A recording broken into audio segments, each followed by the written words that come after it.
Mais ce désir de hijab, il a commencé à apparaître vers mes 16-17 ans. Mais je me suis dit non, secondaire, on l'envisage même pas en fait. Alors que si, il était tout de même envisageable, même si compliqué.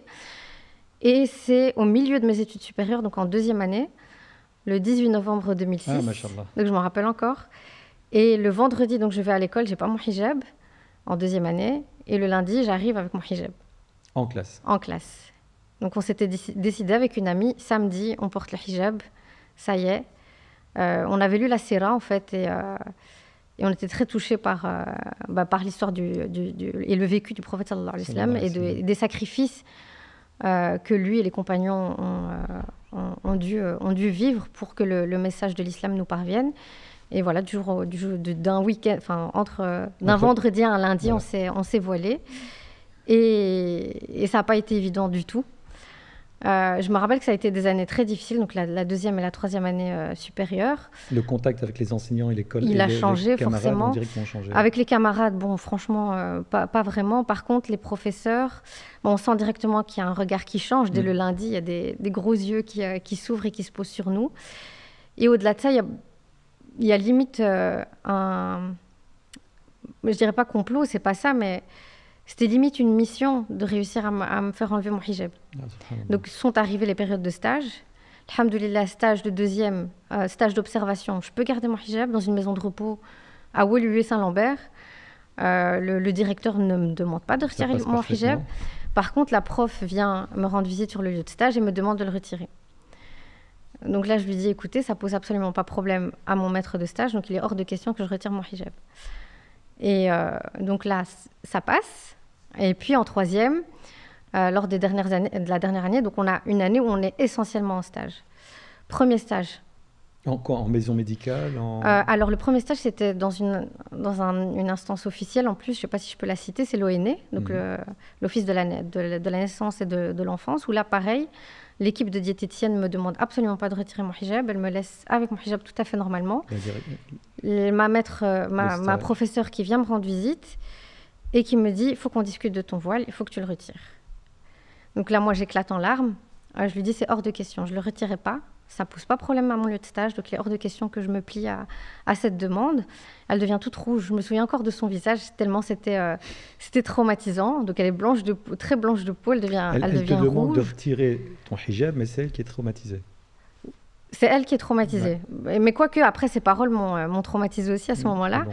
Parce qu'elle ne comprend pas en fait ma décision. Et un truc sur lequel je voudrais appuyer à travers ce podcast, c'est qu'elle me dit, tu es la première. On a eu des filles voilées pendant des années. Qui ont retiré tu es la première à t'opposer. Et à ce moment-là, j'ai éprouvé de la colère envers mes consoeurs hijabi, entre guillemets. On leur trouve des excuses. Avec du recul, je n'ai pas éprouvé de colère, pas du tout. Sincèrement, chacun fait comme il le peut et il n'y a aucun souci par rapport à ça. Mais ce que j'ai envie d'inviter nos sœurs à faire, si elles sont face à ce type de situation où elles peuvent garder leur hijab, où le lieu de stage leur laisse l'occasion de garder leur hijab, de lutter au maximum pour le garder.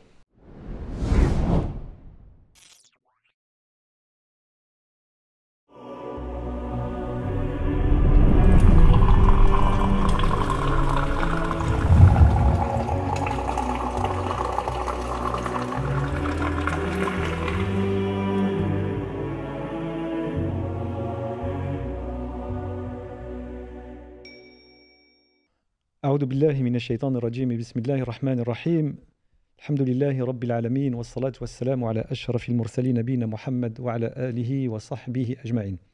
Je suis ravi de vous retrouver pour un nouveau podcast d'Arrive-t-on, un podcast spécial où on va énormément parler d'alimentation, bi'idnillahi ta'ala. Alors l'alimentation est un élément fortement présent dans le Coran al-Karim. C'est pour cela qu'on a choisi d'en parler dans ce podcast et avec notre invité que je présenterai dans quelques secondes. Allah Azza wa Jalla dans le Coran nous dit Ya ayyuhalladhina amanu kulu min tayyibati ma razaqnakum. Ô vous les porteurs de la foi, mangez des bonnes choses dont nous vous avons gratifié, dont nous vous avons donné. Alors il faut savoir que le régime alimentaire, s'il est mal adapté, peut être la cause de plusieurs maladies cardiovasculaires, de maladies comme l'hypertension, le diabète, l'obésité.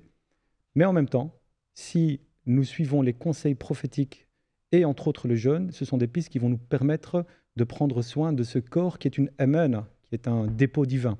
Et on devra rendre des comptes justement sur l'utilisation de ce corps qu'Allah a mis à notre disposition. Pour parler de tout cela, pour parler d'alimentation, j'ai le plaisir, j'ai l'honneur, je suis ravi d'accueillir notre première invitée féminine de la saison 1 des podcasts d'Arrive-t-on. J'accueille notre sœur Hanan Afallah. Alors avant de la saluer, je vais essayer de la présenter, il y a énormément à dire. Hanan Afallah est diététicienne, nutritionniste, je regarde mes notes, spécialisée en diététique comportementale, spécialisée en profilage alimentaire, spécialisée en hypnose thérapeutique. En plus de cela, masha'Allah, Allah yabarak, elle gère un centre de santé Amana. On discutera aussi du choix du nom Amana. Et elle est fondatrice de la marque de compléments alimentaires Naya.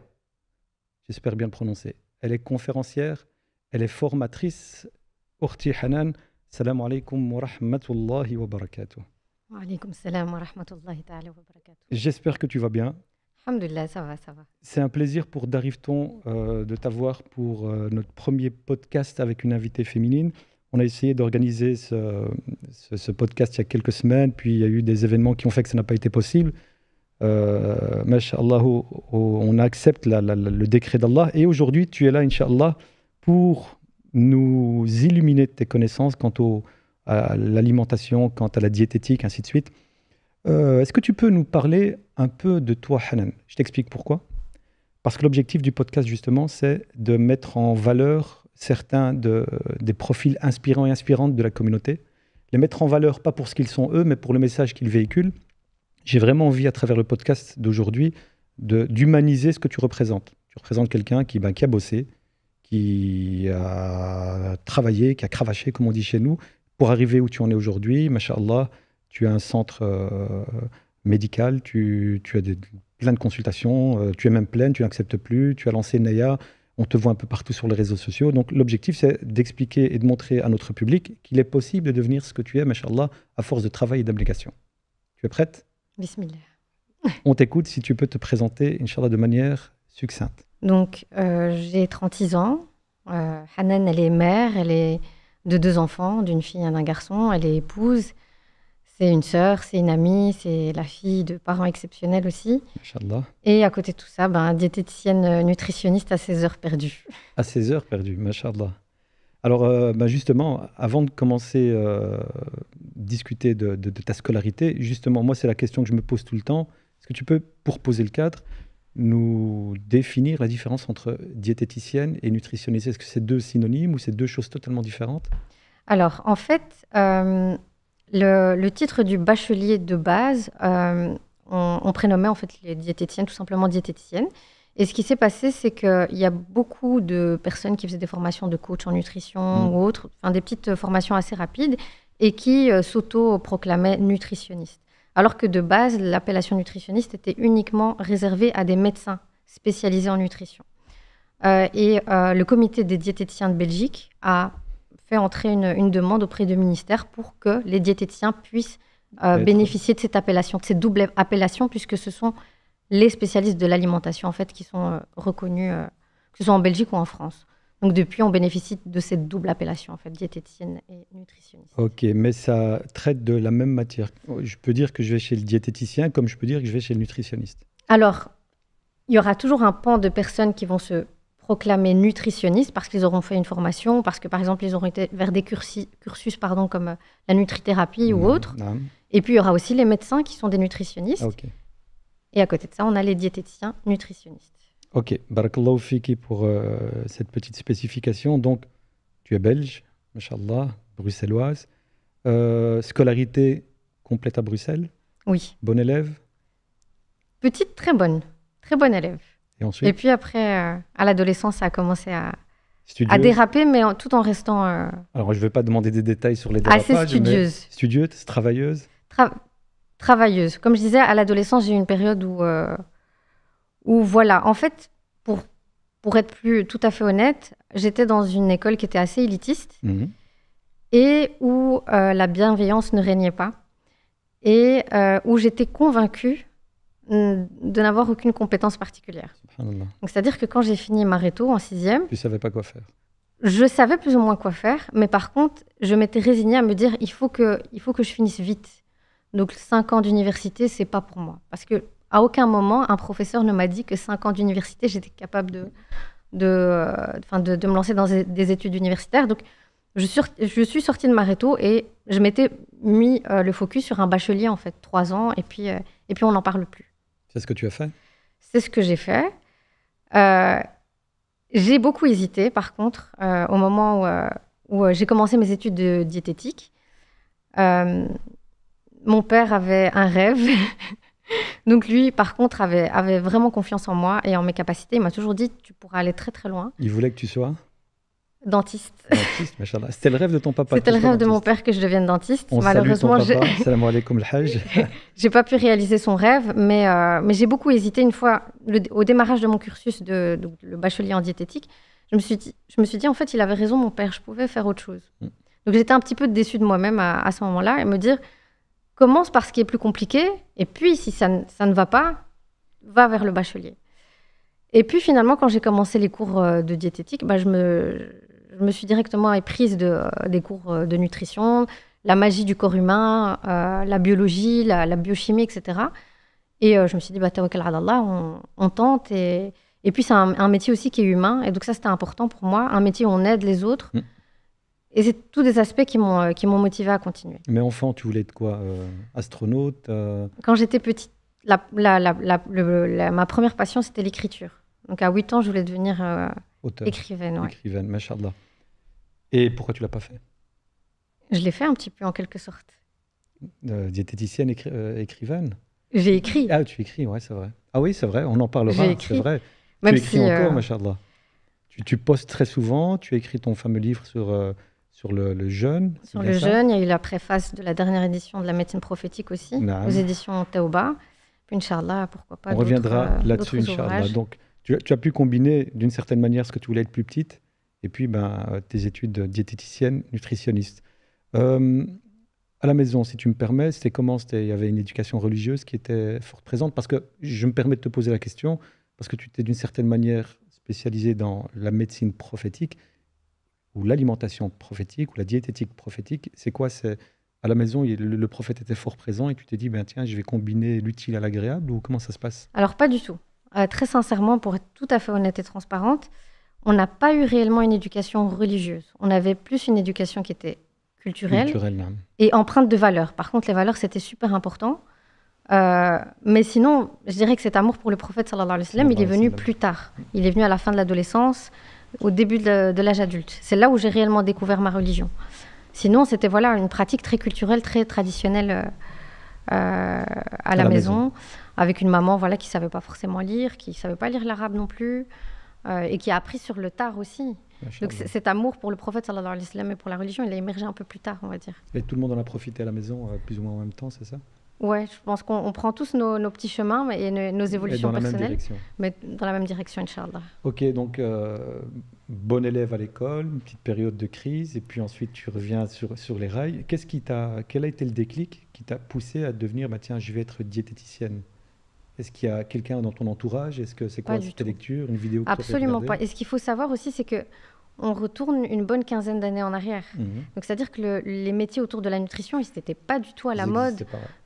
Ils existaient, mais ils n'étaient pas du tout. Ils n'étaient pas du tout à la mode comme on voit maintenant l'essor sur les réseaux sociaux. Il y a 10 000 coachs différents, il y a 10 000 écoles de nutrition différentes. Et aussi une prise de conscience. Ça aussi, c'est très, très important d'appuyer là-dessus. Ça, c'est quand même vachement positif de la part de la communauté et de l'être humain de façon plus globale. Mais comme je le disais, ce n'était pas forcément quelque chose qui me passionnait quand j'ai choisi. Mais il y avait ce côté, OK, on reste dans le domaine médical, entre guillemets, on est dans le paramédical, parce que il n'y avait pas cette ambition de faire médecine ou de faire quelque chose. Malheureusement, c'est quelque chose qui a été cassé durant l'adolescence. Et donc voilà, c'était cet attrait-là. On travaille avec l'humain, on a ce côté médical, donc on aide la personne à se soigner à travers l'alimentation, en plus de ça de façon naturelle. Donc c'était quand même... Et quand tu annonces à ton père que tu ne seras pas dentiste, tu seras nutritionniste, il prend ça comment? Ça a été? Alors il était déçu. Vraiment, il a été assez déçu pendant quelques années. Il ne voyait pas déjà, il ne savait même pas ce que c'était. Comme la plupart d'entre beaucoup nous, de gens, années, oui, tout à fait. Donc, il savait même pas, il comprenait pas trop le sens en fait de ce travail. Et du coup, forcément, il y avait cette déception parce que depuis toute petite, il m'a nourrie et il m'a galvanisée en me complimentant. Tu iras loin, ma fille, tu es super intelligente. Des petites choses comme ça, très positives. Et puis, je lui annonce que je vais faire que 3 ans d'études et pas l'UNIF, alors qu'en plus, il avait insisté pour que j'aille dans une école élitiste pour me préparer à des études plus longues et plus poussées. Donc, il était assez déçu. Et puis, à la sortie des études, il était encore plus déçu parce qu'il n'y avait pas de job qui s'offrait à moi. Et cette déception, j'espère, Inch'Allah, qu'il en est sorti et qu'il est fier de moi aujourd'hui. Inch'Allah, sûrement. Je me permets de te poser la question, tu portais déjà le hijab à ce moment-là dans tes études supérieures? Non. Ça pose un problème, nos sœurs aujourd'hui qui portent le hijab et qui voudraient aller vers cette filière-là? Alors, pour en revenir à mon expérience personnelle, le hijab, je n'ai pas su l'envisager pendant mes secondaires. Parce que, hormis quelques amis, j'avais personne à qui m'identifier à l'école. Donc c'était très compliqué. C'est super important d'avoir des camarades de classe à qui on peut s'identifier. On n'était pas beaucoup, on était assez minoritaires. Et on ressentait un rejet pour le hijab alors qu'on ne le portait même pas, à travers des débats en classe ou des remarques de professeurs parce qu'on a mis un bandeau sur sa tête parce qu'il fait froid. Et on nous assimile directement au hijab parce qu'on est d'origine maghrébine et parce qu'on est musulmane. De confession musulmane, ouais. Mais ce désir de hijab, il a commencé à apparaître vers mes 16-17 ans. Mais je me suis dit non, secondaire, on ne l'envisage même pas en fait. Alors que si, il était tout de même envisageable, même si compliqué. Et c'est au milieu de mes études supérieures, donc en 2e année, le 18 novembre 2006. Ah, machallah. Donc je m'en rappelle encore. Et le vendredi, donc je vais à l'école, j'ai pas mon hijab en 2e année. Et le lundi, j'arrive avec mon hijab. En classe? En classe. Donc on s'était décidé avec une amie, samedi, on porte le hijab, ça y est.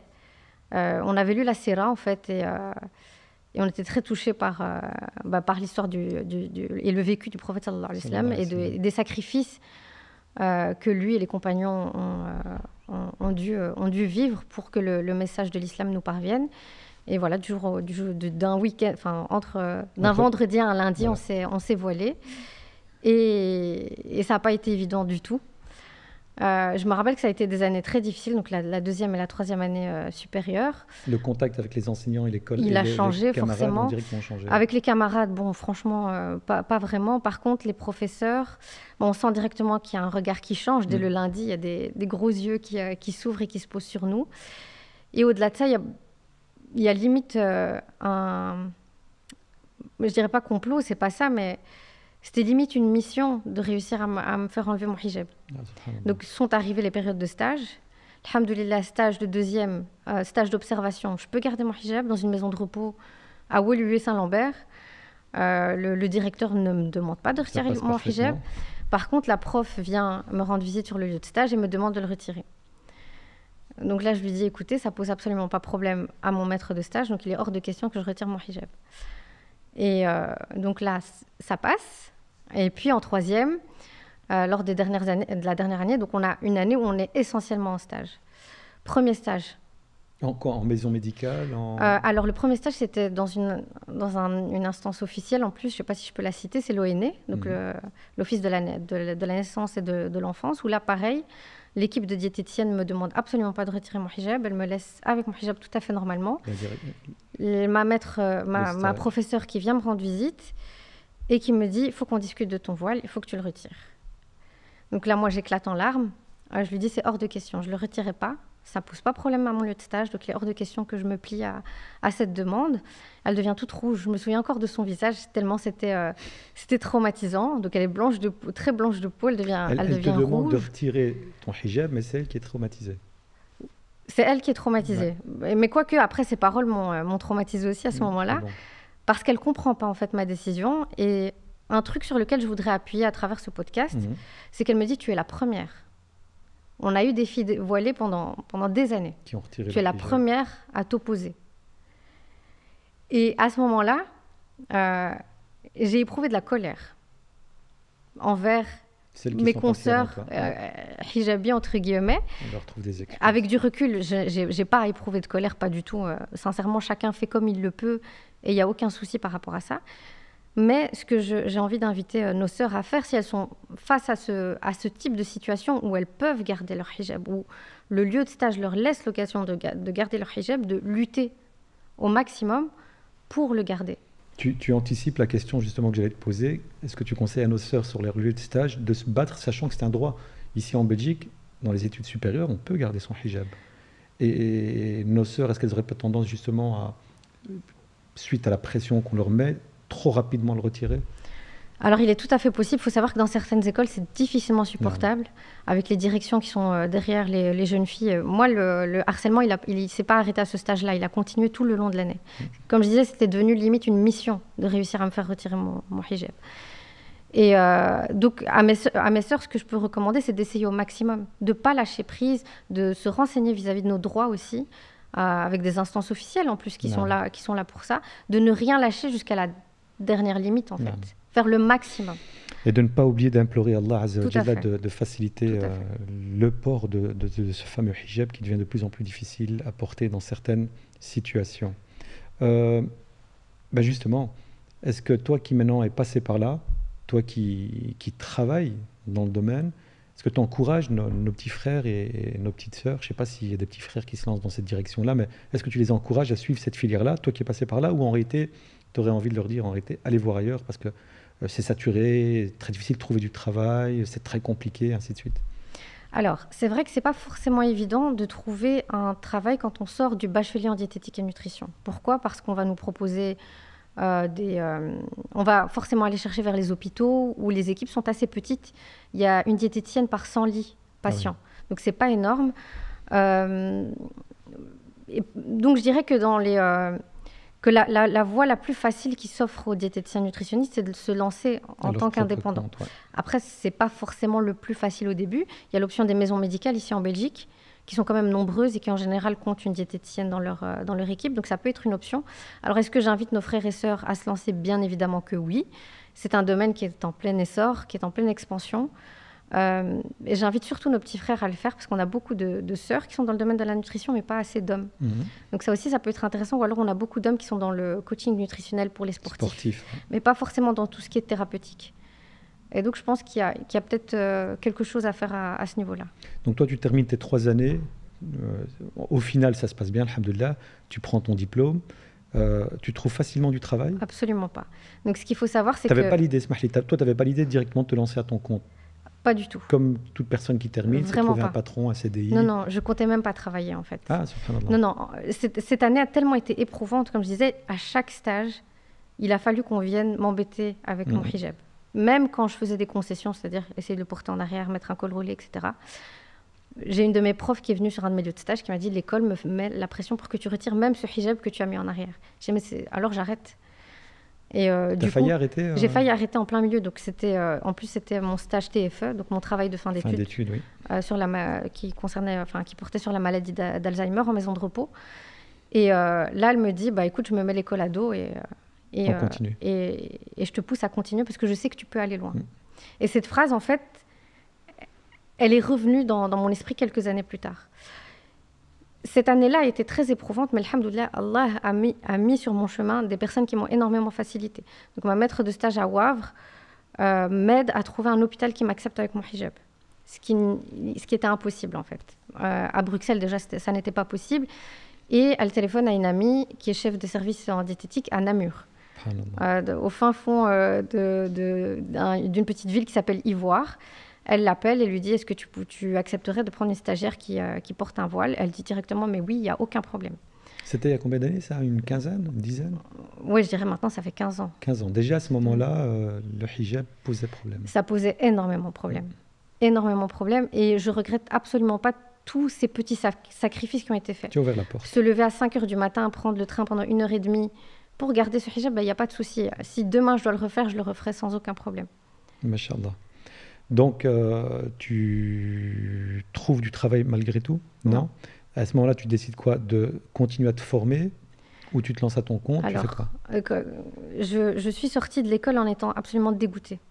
Donc, j'ai fini mes études et pourtant, j'ai fini avec distinction. J'étais 5e sur ma promotion. Et ce qui m'a fortement dégoûtée, c'est qu'on affichait des jobs dans les valves. Certains maîtres de stage reprenaient contact avec des étudiantes pour leur proposer un job, etc. Ou des profs faisaient des mises en contact entre élèves et des employeurs. Et ce qui s'est passé, c'est qu'on a proposé des jobs à des filles qui avaient fini avec des moins bons résultats que moi, mais qui étaient blanches de peau et belgo-belges, et pas à moi.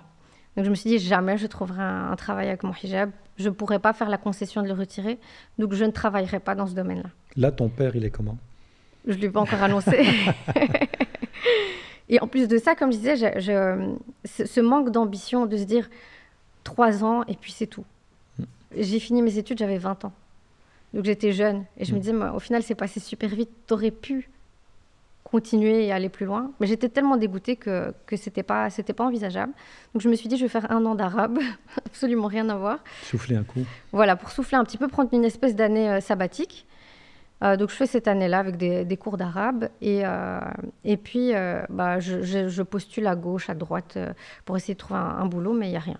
Il n'y a absolument rien. Même en maison médicale, on va dire ici à Bruxelles ou en fait, il y avait à l'époque, il y avait quelques maisons médicales qui étaient tenues par des arabo-musulmans qui engageaient des filles avec leur voile. Mais de nouveau, il y a un poste. Il y a un poste pour toute une Il y a un poste et en général, une fois qu'on trouve ce type de poste, on y tient et on le garde pendant des années. Donc il n'y avait vraiment pas grand-chose. Et après cette année d'arabe, oui, je me spécialise, je fais une formation en diététique pédiatrique que je finis pas parce que le cursus me plaît absolument pas. Et j'ai une amie qui me dit « Ah tiens, il y a un dentiste, subhanallah, l'ironie du sort, qui cherche une assistante dentaire. » Le port du hijab est autorisé. Tu peux prier à l'heure parce que le dentiste, c'est un Iranien, donc musulman. Et donc, je me dis, à défaut de plutôt que de ne rien faire, allons travailler chez le dentiste. Et donc là, c'est le coup fatal pour mon père. Assistante dentaire, c'est donc quoi? C'est juste du secrétariat ou c'est un peu de secrétariat. C'est un peu de secrétariat et c'est aussi préparer les plombages. Tu le vis comment? Tu dis, j'ai étudié 3 ans, j'ai un diplôme, une bonne distinction. Au début, je le vis bien. Franchement, je le vis bien. Je me dis, c'est pas grave, ça fait un petit peu de sous. Je peux prier à l'heure, j'ai mon hijab sur la tête. Alhamdulillah. Alhamdulillah, c'est ces petits avantages-là qui nous disent, c'est tout ce qui importe. Et je me souviens un jour, je suis assise à mon petit poste de secrétaire et je me remémore cette 3e année et je me remémore cette phrase de ma prof qui me dit « Je vais t'aider à garder ton voile parce que je suis certaine que tu iras loin. » Je me dis « Punaise, mais si elle m'a dit ça, c'est pas pour rien. » C'est-à-dire que j'avais besoin que quelqu'un me le dise, mais moi, j'en étais absolument pas convaincue. Et cette phrase, elle a commencé à résonner dans ma tête. J'ai pris un petit cabinet dans une petite polyclinique où je me souviens même le médecin qui dirigeait cette polyclinique me dit « Ton foulard, tu veux le garder ?» Je dis « Bah oui. » Il me dit « Écoute, il n'y a aucun problème, je sais très bien que tu es forcé à le porter. Tu peux le garder, moi ça ne me pose pas de problème. Tu es forcé, tu es forcé. » Je dis « Mais monsieur, je ne suis absolument pas forcée. J'ai mis mon hijab en mon âme et conscience quand j'avais 19 ans, adulte. Je ne suis absolument pas forcée. » Mais soit, voilà, c'était la petite anecdote. Il était convaincu que j'étais forcée. Tu prends un cabinet chez lui, mais tu es indépendante à ce moment-là. Tu ne travailles pas pour lui du tout. Non, absolument pas. Donc en fait, c'est un système où on sous-loue un cabinet et on essaye un petit peu. Mais je me rends compte que mon approche de la diététique telle qu'elle m'a été enseignée à l'école, elle est très limitante. Il y avait déjà les réseaux sociaux à ce moment-là ou pas du tout? Facebook, mais vraiment très vite fait. C'était c'était pas du tout. C'était pas une vitrine d'un travail et de compétences comme ça l'est aujourd'hui. Et donc je me rends compte que je suis très limitée et je commence à lire pas mal de livres qui, subhanallah, m'avaient été recommandés par en plus les diététiciennes de Namur avec lesquelles j'ai découvert plein de choses en fait que j'aurais probablement pas découvert si j'étais restée dans un hôpital à Bruxelles. Et je commence à me renseigner et à découvrir des approches de la nutrition qui sont totalement différentes de ce que j'ai appris à l'école, qui sont beaucoup plus pointues et beaucoup plus intéressantes. Le profilage alimentaire. Ça vient un peu plus tard, mais entre autres le profilage. Mais il vient beaucoup plus tard dans... Et donc, tu lances ton petit cabinet, tu continues à essayer de te former, mais le cabinet, il prend, tu commences à avoir une certaine clientèle, ou même ça non, c'était vraiment très compliqué. Et moi, voilà, je ne suis pas du tout une marketeuse. j'ai beaucoup de mal à faire la promotion de mes propres services. Donc, voilà, ça marche pas très bien, mais c'est pas très grave, en fait. C'est vraiment pas très grave. Ensuite, je me marie. Et puis là, je trouve du travail dans 2 maisons médicales. La baraka du mariage. La baraka du mariage, tout à fait. On salue monsieur, machallah. La baraka, ça aurait dû se passer plus tôt. Et il y aurait eu plus de baraka. Mais comme quoi, tout arrive à point nommé. Donc tu trouves 2 cabinets médicaux qui... En fait, c'est un même groupe. Voilà, et du coup, on propose sur 2 communes de faire les consultations. Comme salarié ou ça se passe comment? Non, en tant qu'indépendante. Donc tu goûtes à l'entrepreneuriat? Mais en fait, j'ai pas eu le choix. Non. Parce que c'était ce qu'on me proposait. Je me dis, mais j'ai envie de travailler. C'est mieux que rien. Même si ça va être compliqué, je vais me lancer. Et ça a été une assez belle expérience. T'assures une certaine patientèle, ainsi de suite. Oui, donc j'ai les patients affiliés à la maison médicale. Et c'est là où je commence un petit peu sur Facebook à placer ci et là que je suis diététicienne, que je consulte dans des maisons médicales et que je peux accueillir aussi des patients extérieurs. Là, on est en quelle année, plus ou moins? Là, on est fin 2011. Fin 2011. Début 2012. Et puis voilà, donc je fais mon petit chemin. Les 2 maisons médicales me remercient quelques mois après mon retour de congé maternité. Donc là aussi, ça a été un coup dur. Parce que je me retrouve avec un statut d'indépendant, plus d'entrée d'argent. Mais par contre, j'avais un projet qui mûrissait dans ma tête. Le fait de développer justement cette approche reliée à la diététique arabo-musulmane et à explorer un peu tout ce qui se faisait en termes de plantes au niveau de la médecine prophétique. Donc je m'étais dit, de base, dans mon esprit, c'était je continue dans les maisons médicales, je reprends un autre cabinet en privé pour développer ma propre patientèle et développer cette approche un peu liée à la phytothérapie, inspirée du monde arabo-musulman. Donc, c'est ce que tu fais? Quand les maisons médicales me remercient, je n'ai pas d'autre choix que de me mettre à fond dans le projet. Je me suis mis une pression de malade à ce moment-là. Pourquoi? Je ne sais pas, parce qu'il n'y avait aucune raison. J'aurais pu me poser, me dire j'arrête tout, je prends le temps de réfléchir à ce que je veux ou autre. Mais non, je voulais absolument... C'est compréhensible. On t'a tellement mis d'obstacles, on t'a tellement dit tu n'y arriveras pas, sauf cette fameuse personne, que tu as envie de te prouver à tout ton entourage que tu arriverais. Et surtout ne pas laisser à ton papa... La déception. Ou même te dire, tu vois, je t'avais dit il y a 10 ans, il fallait que tu sois dentiste, tu aurais mieux réussi dans ta vie. C'est peut-être ça. Hein. Peut-être qu'il y avait de ça. Et alhamdoulilah, ça a été des années pas du tout évidentes. Mais on s'est accroché. On s'est accroché et comme je l'ai dit, on est il y a 11 ans, à ce moment-là, plus ou moins. Il y a plus ou moins 11 ans. Et je me rends compte que dans la communauté à Bruxelles, personne ne s'intéresse à ces questions-là. Alors que moi, j'avais exploré un petit peu au niveau du Coran, au niveau des hadiths. Et je me dis, c'est quand même incroyable que l'alimentation ait une place aussi importante dans la vie du prophète sallallahu alayhi wa sallam, dans le Coran, et que nous n'en fassions rien, en fait. Et de là commence, aller donner des petites conférences dans les galas caritatifs pour les femmes. Tu es autodidacte dans le sens tu te formes seule en lisant ou il y a une formation qui se fait? Non, je me suis formée seule. Chouyour, les savants à Bruxelles, il n'y a personne qui parle d'alimentation ou quoi que ce soit? Ça commence un petit peu à émerger, mais c'est vrai qu'au niveau d'écoles de formation, par exemple en médecine prophétique ou autre, il n'y a rien du tout. Il y en a quelques-unes, mais très sincèrement, je ne retrouve pas cette approche telle que le prophète sallallahu alayhi wa sallam nous l'a enseignée. Je ne la retrouve quasi nulle part. Et donc, commence cette petite sensibilisation et d'essayer de conscientiser la communauté musulmane à Bruxelles. Et dans les galas, c'est même pas évident parce que personne ne m'écoute. Quand je prends la parole, quand on a un buffet qui fait 6 mètres de long... Et tu parles d'alimentation. Et que je parle d'alimentation et qu'en plus, l'intérêt des organisateurs en général, c'est de récolter un maximum de sous. Et ce qui rapporte le plus, c'est la nourriture. On me case à la fin, à 18h, quand il n'y a plus grand monde dans la salle. Ou alors, personne ne m'écoute, en fait. Donc, ça n'a vraiment pas été facile. Ça n'a vraiment pas été facile, mais... tu t'accroches. Mais à force de s'accrocher, d'avoir des mosquées aussi qui commencent à se conscientiser et qui commencent à inviter, et de fil en aiguille... Il y avait d'autres diététiciennes qui faisaient ça aussi, ou en réalité, tu étais seule au front à essayer de transmettre, de sensibiliser à l'alimentation prophétique, à ce moment-là, en 2011-2012? Des diététiciens nutritionnistes, dans mon souvenir, à l'époque, il n'y en avait pas. Non. Il y avait peut-être des personnes qui s'étaient formées en nutrition ou autre, mais c'est vrai que quand je compare un peu la facilité entre guillemets qu'une diététicienne qui va finir son cursus maintenant, qui va développer peut-être son compte Instagram et va pouvoir développer une patientèle, et moi, les galères que j'ai eues à l'époque où je devais traverser la ville de Bruxelles pour avoir une seule patiente qui annule 30 minutes après son rendez-vous, on n'est plus du tout dans le même monde. Mais plus du tout. On n'a pas du tout la même conscience par rapport à l'alimentation. Et alhamdoulilah, c'est une excellente chose. C'est une bonne école aussi, tu as pris la persévérance. Et puis au final, on peut dire qu'aujourd'hui, alhamdoulilah, tu as l'autre extrême. Autant tu as galéré les premières années, autant aujourd'hui, Dieu t'a récompensé pour le fait d'avoir tenu bon et de ne pas avoir lâché. On peut dire que tu prends même plus de nouvelles clientèle. Mais ça, pour être tout à fait transparente aussi par rapport au fait que je ne prends plus de patientes actuellement.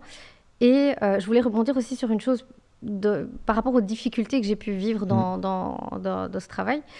Alhamdoulilah, on va dire, j'ai toujours eu quelqu'un sur qui me reposer. Alhamdoulilah. J'étais pas maman solo, j'avais un époux qui assurait ses responsabilités. Et c'est quand même une grande facilité que certaines femmes n'ont pas quand elles sont seules, quand elles sont divorcées ou qu'elles doivent batailler seules. C'est encore plus compliqué. Mais ce que je voulais dire par rapport à ça, c'est que peu importe ce que j'ai pu faire, peu importe le peu de patients que j'ai pu avoir, la baraka d'Allah, elle n'a jamais manqué à l'appel. Et la qana'a surtout. Parce que j'ai l'impression aussi qu'aujourd'hui, malheureusement, on est dans une course à la richesse et à exagérer en termes de ce qu'on souhaite gagner. Le qana'a, donc la suffisance. La suffisance et le contentement. C'est-à-dire que quand je sortais d'une conférence et qu'on me glissait un tout petit billet pour me récompenser, entre guillemets, de m'être déplacée pour donner une conférence, ou rien du tout, ou recevoir une somme plus conséquente, ça n'a jamais changé ma satisfaction à délivrer le message que je voulais délivrer. Et j'espère, Inch'Allah, bien sûr, que ça ne changera pas dans les temps, parce que voilà, on n'est jamais à l'abri. Qu'à la facilite. Alors je vais un peu avancer.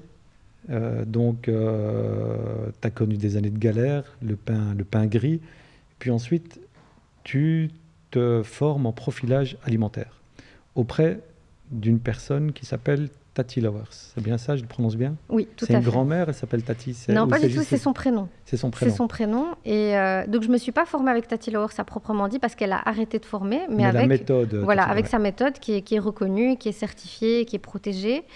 Et alors moi, j'ai lu, voilà, justement, j'ai lu plein de choses sur cette dame et je voulais justement que tu en fasses profiter notre public. Qui est cette femme et justement, qu'est-ce qui l'a poussée à mettre sur pied cette méthode? Donc elle, de base, elle est historienne, il me semble, de formation, donc pas du tout dans le domaine de la nutrition.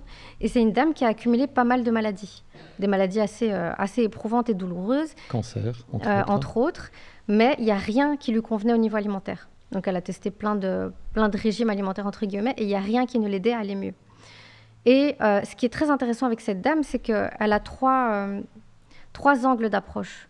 Donc il y a l'expérimental, il y a l'historique et il y a le scientifique.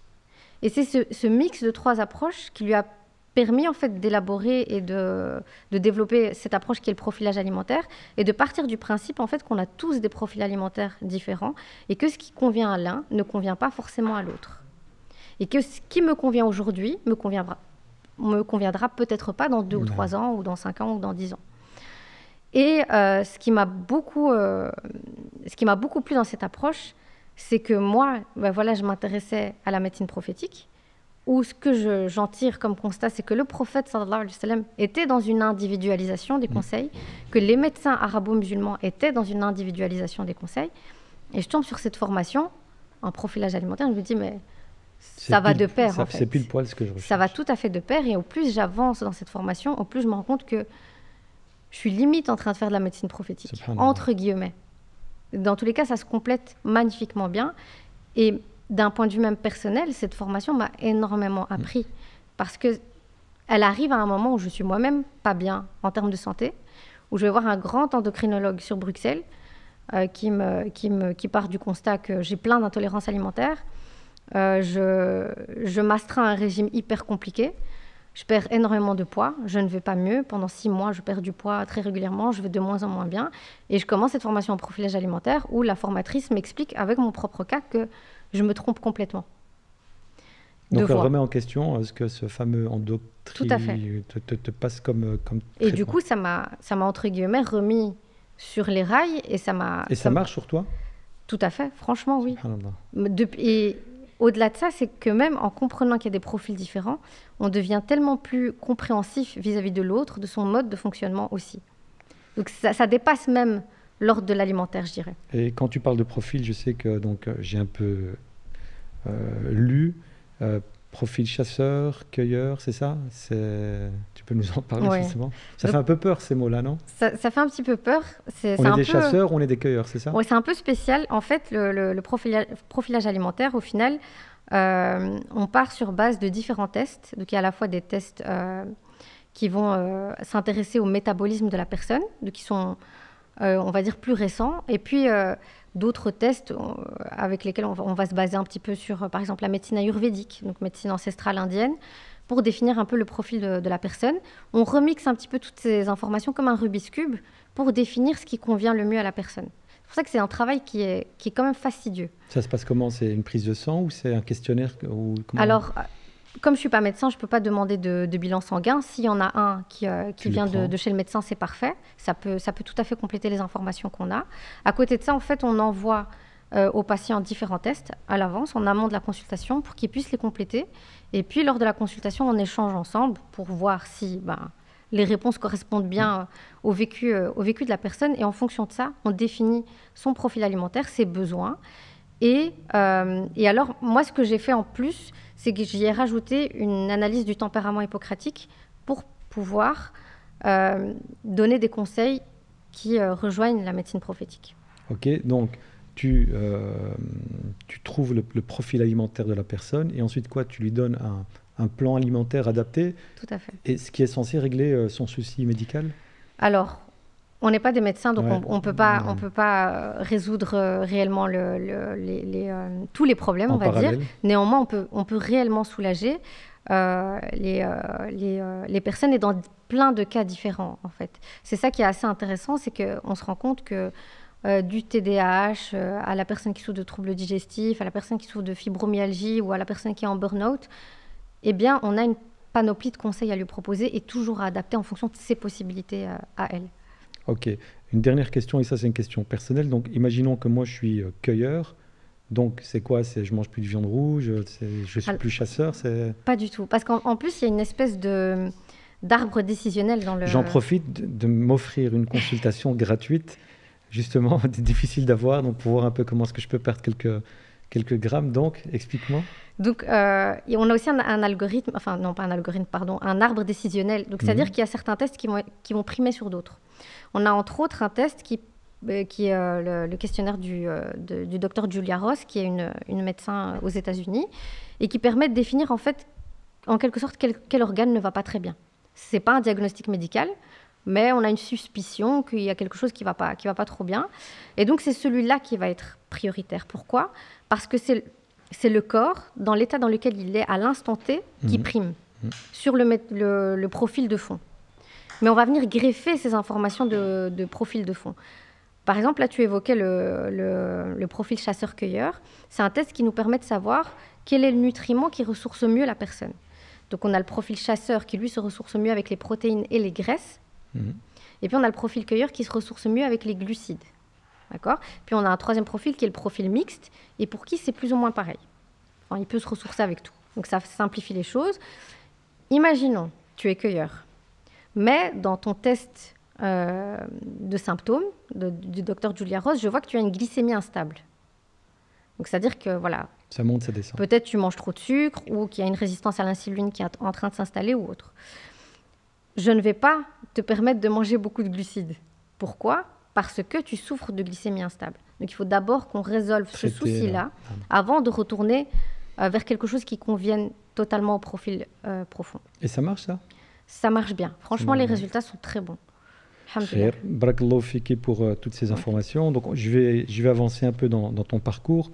Donc, tu te formes en profilage alimentaire, tu te spécialises en diététique comportementale, en hypnose, hypnothérapie, ainsi de suite. Et puis, ouais. l'hypnothérapie, c'est ça? C'est important de préciser, c'est de l'hypnose thérapeutique et c'est une formation universitaire, donc c'est pas ce qu'on peut entendre parfois. C'est quoi? C'est la personne, ton patient, sous hypnose, tu le traites, tu essaies de comprendre c'est quoi les soucis? Alors, je voulais avoir une approche complémentaire. Et en fait, on ne s'arrête jamais d'apprendre. Ça, c'est une formation universitaire. Oui, okay. Donc c'est une formation que j'ai réalisée à l'Université libre de Bruxelles, donc avec des psychiatres. Tout le monde ne peut pas le non, faire? Absolument pas. Absolument pas. Moi-même, j'ai dû demander l'accord pour suivre la formation, parce qu'en général, c'était des médecins, des chirurgiens, des infirmiers ou autres. Et on a un code déontologique qui est très clair. Parce que, par exemple, un psychologue qui fait de l'hypnose ne va pas faire ce que moi, je fais avec de l'hypnose. Donc moi, ça reste dans le champ strict de mes compétences, c'est-à-dire l'alimentation. On travaille là-dessus. Donc on peut travailler sur les troubles du comportement alimentaire, sur la relation au sucre. On peut travailler sur l'image corporelle aussi, pour les personnes qui ont des complexes ou autres. Donc, voilà. Justement, cette personne, en hypnose, elle est consciente, elle est inconsciente, ça se passe comment? On reste tout à fait conscient. Totalement conscient. Ouais. Même si on utilise le mot hypnose, c'est pas l'hypnose qu'on voit dans les séries télévisées où la personne, elle est non, totalement... ça c'est de l'hypnose de spectacle. Ah, okay. Donc il faut déjà voir si c'est vrai ou pas. C'est quoi? C'est aller rechercher au plus profond de la personne les failles ou les frustrations? Alors, même pas, parce que justement, moi, de par mes compétences, je ne peux pas aller creuser dans les traumas ou autres, parce que c'est ça peut être dangereux. Ou on peut même faire plus de mal plus de mal que de bien. Donc ça, c'est réservé aux psychologues, aux psychiatres ou autres. Moi, je reste dans le champ de mes compétences, donc on travaille le rapport à l'alimentaire, en fait, essentiellement. Ok, aujourd'hui on est en 2024, tu es gestionnaire d'un centre de santé qui s'appelle Amana à Bruxelles. Pourquoi l'avoir appelé Amana? Amana qui veut dire dépôt de en arabe. Ouais. Donc il faut savoir que je donne énormément d'importance aux noms. Il faut que les noms que je donne à mes projets aient du sens pour ne jamais oublier pourquoi je fais les choses. Donc Amana, moi ça me semblait, ça tombait sous le sens d'appeler ce centre comme ça, parce qu'on a une approche systémique. Donc on travaille sur un axe qui est cœur, corps, tête, terre. Et donc dans ce centre, on aide les gens à préserver leurs différentes Amana, que sont leur cœur, que sont leur santé mentale, qu'est leur corps, qu'est leur famille aussi, leurs enfants, leur époux, parents. Et puis la terre aussi. Donc cet aspect qu'on a beaucoup occulté dans la communauté, la préservation de la planète est de notre ressort, elle est de notre responsabilité. Vous êtes plusieurs dans ce centre donc pour pouvoir... Oui, il y a plusieurs spécialités. Et ce que j'essaye aussi de développer, c'est une approche qui est reliée à la terre. Donc améliorer la sensibilisation à la terre, à la question écologique. Bon, c'est pas encore au point parce que ça demande beaucoup, beaucoup de temps. Mais Inch'Allah, c'est ce à quoi j'aspire. On reviendra, Inch'Allah, à ça justement, à cette sensibilisation à l'environnement, ainsi de suite, dans justement ce qui peut nous pousser à revenir vers un certain minimalisme dans la consommation. Donc, tu lances Amana, Masha'Allah, ça tourne très bien. Et puis ensuite, et là, je pense que c'est dernièrement, tu fondes ta propre entreprise. Tu produis des compléments alimentaires. Tu appelles ça Naya. Et le Naya vient de? Naya, ça vient de Niya. Naya, Niya. Ok. Donc dérivé de l'arabe. Et puis c'est un remix entre les lettres des prénoms de mes enfants. Ok. Pourquoi tu ressens le besoin de lancer ça? Il n'y avait pas sur le marché ce qu'il fallait? Si, il y a pas mal de compléments alimentaires sur le marché, mais c'est parce que de par mes consultations, je suis régulièrement amenée à proposer des compléments alimentaires à mes patients. Et il y a eu beaucoup de curiosité aussi derrière ce projet. Je me disais, tiens, mais pourquoi j'essayerais pas en fait? D'avoir ta propre voilà, gamme. D'avoir ma propre que ma tu propre suis de gamme, A à Z, c'est ça? De A à Z et justement de creuser, d'aller essayer de comprendre quelle forme de magnésium va être le mieux assimilé par l'organisme, quelle forme de vitamine D, de chercher les labos qui soient les plus clean possibles, qui soient les plus humains possibles, donc qui soient de petite taille aussi, pas des grandes usines. Ça a été énergivore, ça de créer cette entreprise c'est très énergivore, de la lancer, de la faire démarrer. Très énergivore encore aujourd'hui. Pourquoi? Et d'autant plus pourquoi? Parce que Amana et Naya ont émergé absolument en même temps. Même si les idées n'ont pas émergé en même temps dans ma tête, mais Allah subhanahu wa ta'ala a fait qu'en l'espace d'un mois, les deux ont vu le jour concrètement. Et donc ça aussi, ça faisait peur. En fait, je me dis comment est-ce que je vais gérer ces deux projets-là en même temps. Alors que ça fait des années que j'attends que ces projets émergent. Et je me dis, il a décidé. J'accepte. J'accepte et j'avance. Donc tu as Amana qui tourne, tu as Neya maintenant. Tu proposes quoi comme produit? Donc moi, j'ai la vitamine D, si je ne me trompe pas. Il y a du fer. J'entends parler énormément du fameux fer doux.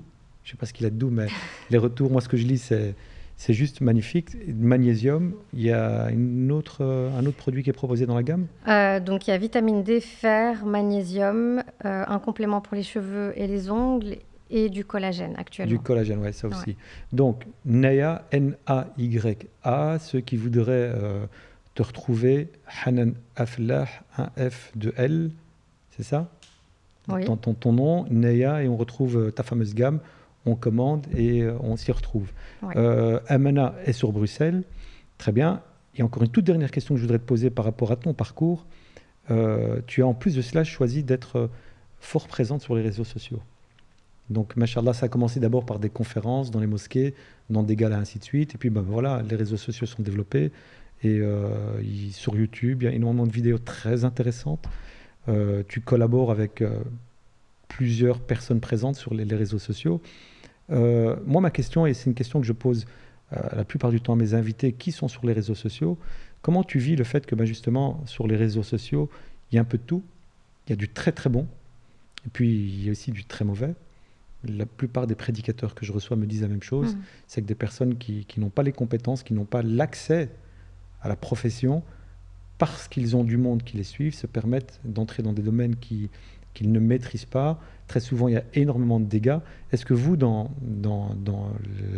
la diététique, est-ce qu'il y a, c'est la même chose? Est-ce qu'il y a des personnes qui prennent la parole sur les réseaux sociaux et quand toi, tu regardes certaines vidéos, tu dis, mais qu'est-ce qu'il raconte ou qu'est-ce qu'elle raconte? Effectivement, oui. Oui, je peux pas dire le contraire. Et c'est vrai que c'est pas évident. C'est parfois décourageant d'être présent sur les réseaux sociaux et de voir que ça pullule dans tous les sens et que ça va vers tout et n'importe quoi. Et qu'on puisse prendre la parole en l'absence de légitimité et de conseiller des gens concernant leur santé, qu'elle soit physique ou émotionnelle, parce qu'on a de tout maintenant. Il y a pas que dans la nutrition où c'est un peu où ça va un peu dans tous les sens. Je dirais que c'est très frustrant et on est partagé entre deux sentiments parce que si j'ai choisi de m'exposer, entre guillemets, sur les réseaux sociaux, c'est parce qu'à l'époque, en tout cas dans le monde francophone, de ce que je voyais comme figure féminine, il n'y avait pas grand-chose. On était beaucoup dans le culte du paraître, on était beaucoup dans comment mettre son hijab, beaucoup dans le culte du paraître, et je le dis sans jugement, et je ne voyais pas de figure féminine qui proposait quelque chose de plus profond, en tout cas dans le monde francophone, à l'époque. Et je me disais, ma fille va grandir, quand elle aura accès à ces réseaux sociaux, quelles sont les figures féminines qu'elle va y retrouver? Voilà, de nouveau, je parle d'il y a quelques années, je ne parle pas de ce qui se passe actuellement, où on en a beaucoup plus. Donc il y avait déjà cette réflexion-là de se dire, pas du tout d'avoir un modèle, j'aurais jamais cette prétention-là, mais de se dire, j'ai quand même un contenu qui est intéressant, j'ai une légitimité parce que je suis diplômée, je peux quand même proposer quelque chose de bien.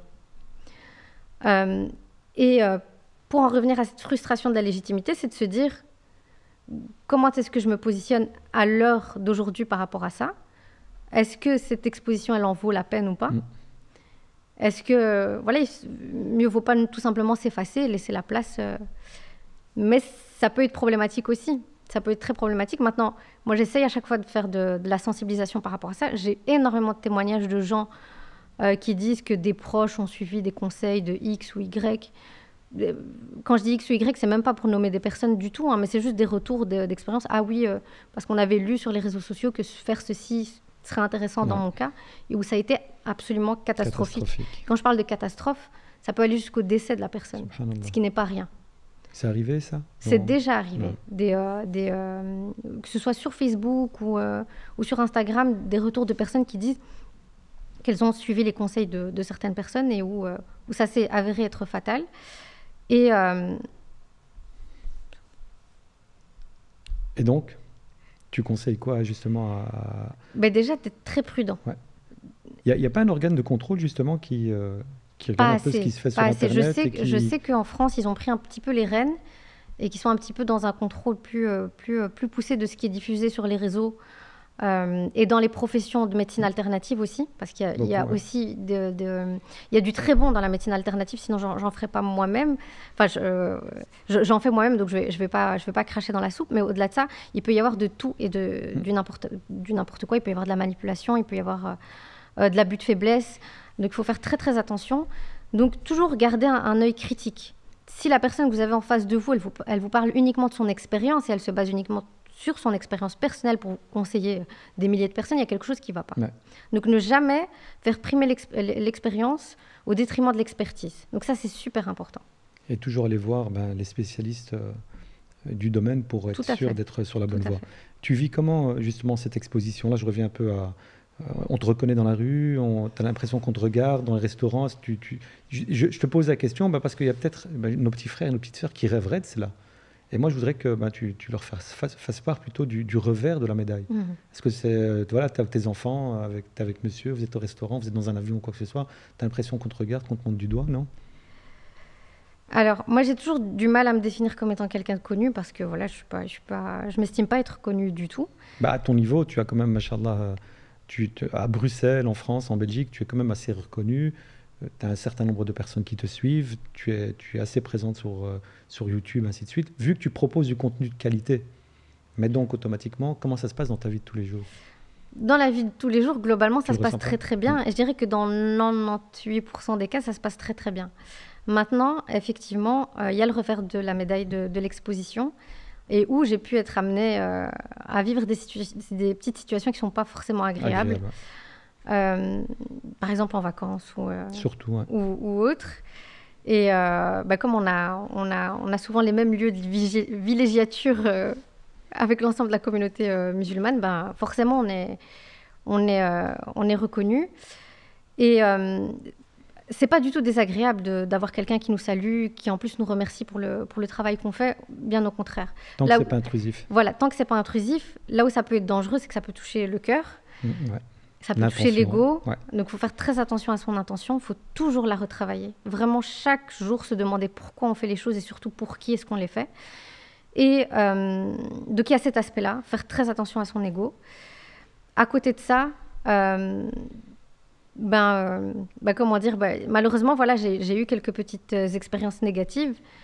Et même si c'est un maigre pourcentage, des fois, ce maigre pourcentage peut m'amener à regretter d'avoir fait ce choix-là. De parler... Tu pourrais faire marche arrière et te retirer complètement des réseaux ou c'est une question que je n'aurais pas dû poser? Khair, on passe à la suivante alors, c'est le joker de la soirée. Bien, on va rentrer alors là plus en profondeur dans le domaine, Inch'Allah. Alors, ma question c'est justement, lorsqu'on va dans nos sources, que ce soit le Coran ou la Sunna, l'alimentation est fortement présente. Il y a des centaines de hadiths du prophète, donc de traditions prophétiques qui traitent de l'alimentation. Il y a dans le Coran, je pense, plus de 100 fois le terme manger avec ses dérivés, plus de 30 et quelques fois le terme boire, ainsi de suite. Est-ce que ma religion, l'islam, le Coran et la Sunna, en réalité, toi qui es dans le milieu, nous appellent justement à faire attention à notre alimentation et aller vers une alimentation équilibrée pour préserver ce corps qui est une amana? Alors tout à fait, et d'autant plus que l'islam dans son ensemble appelle à l'équilibre en fait. Et cet équilibre, il doit se ressentir dans toutes les sphères de nos vies.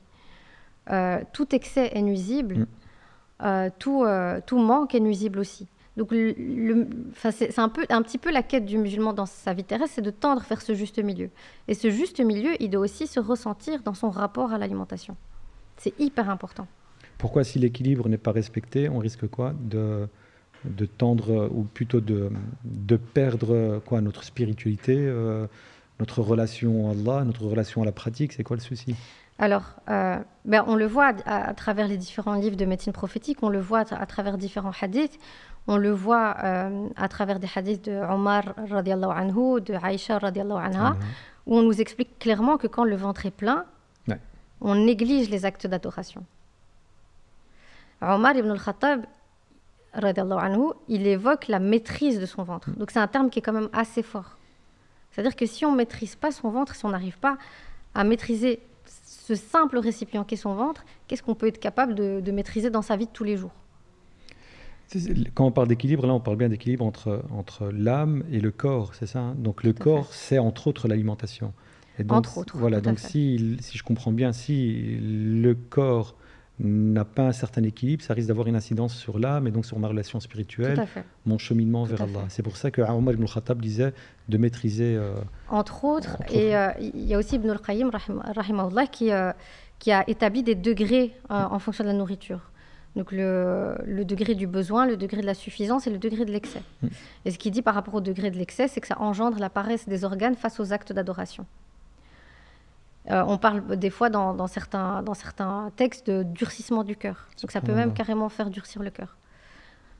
Je dirais que l'âme et le corps, c'est un système de vases communicants. Ouais. Donc quand l'âme elle est nourrie correctement, j'ai pas forcément besoin de me nourrir à l'excès. Parce que le fait de se nourrir à l'excès, ça renvoie à beaucoup de notions. Ça renvoie au fait que je suis incapable de me maîtriser un tant soit peu, gérer mes sensations alimentaires. Je suis incapable de patienter. J'ai besoin de tout de suite. Je suis incapable peut-être aussi de partager.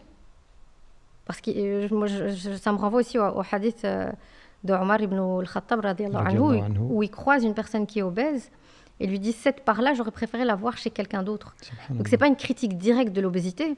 C'est une maladie, donc on ne va pas reprocher à une personne d'être touchée par une maladie. L'excès. Mais le fait d'être dans un excès, cet excès aurait pu profiter à d'autres personnes. Masha'Allah. Alors, là aujourd'hui, et puis dans plusieurs de tes interventions, tu te réfères énormément à l'alimentation prophétique, à la médecine prophétique. Alors on sait que le prophète Mohammed sallallahu alayhi wa sallam, c'était un prophète et un messager, c'était un médecin des cœurs, c'était un chef d'État. Est-ce qu'on peut dire qu'il avait aussi l'étiquette de diététicien? On peut dire ça? Ou toi alors, qui a approfondi tes connaissances dans la diététique prophétique? Alors, le prophète sallallahu alayhi wa sallam, à travers son comportement, à travers sa façon de se nourrir, à travers sa façon de s'asseoir quand il mange, à travers le fait de respecter les habitudes des gens de son pays par rapport à la consommation alimentaire, on va tellement dans le détail qu'il est 1 million de fois mieux que tous les diététiciens de la planète, alayhi salatu wassalam. Et il nous a laissé un bagage absolument exceptionnel par rapport à ça, qui nous suffit simplement de transposer dans nos quotidiens. Et c'est dommage qu'on ne le fasse pas suffisamment. On peut alors parler de diététique islamique, comme on parle de finance islamique, comme on parle de psychologie islamique? On pourrait parler. Il y a des diététiciens ou des savants qui vont justement été rechercher toutes ces différentes pistes dans la vie du prophète sallallahu alayhi wa sallam pour nous en faire un livre, pour nous dire, voilà, si vous voulez manger, vivre et avoir le même régime alimentaire que le prophète, voilà ce que vous devez faire, ainsi de suite. Alors, des savants actuels, donc maintenant Ibn al-Qayyim beaucoup. Ibn al-Qayyim, rahimahullah, énormément, As-Suyuti également.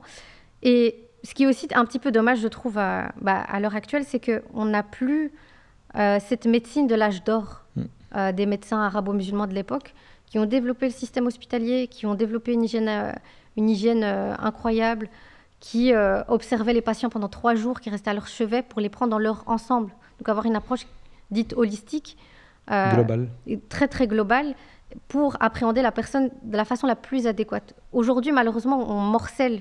Donc c'est-à-dire qu'on a mal au genou, on va soigner on va chercher à savoir ce qui ne va pas au niveau du genou.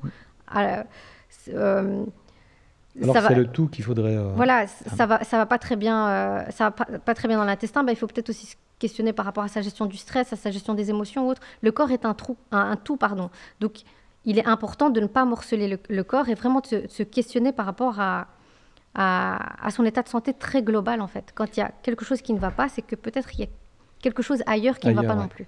Alors je vais reposer ma question par rapport à la nutrition islamique.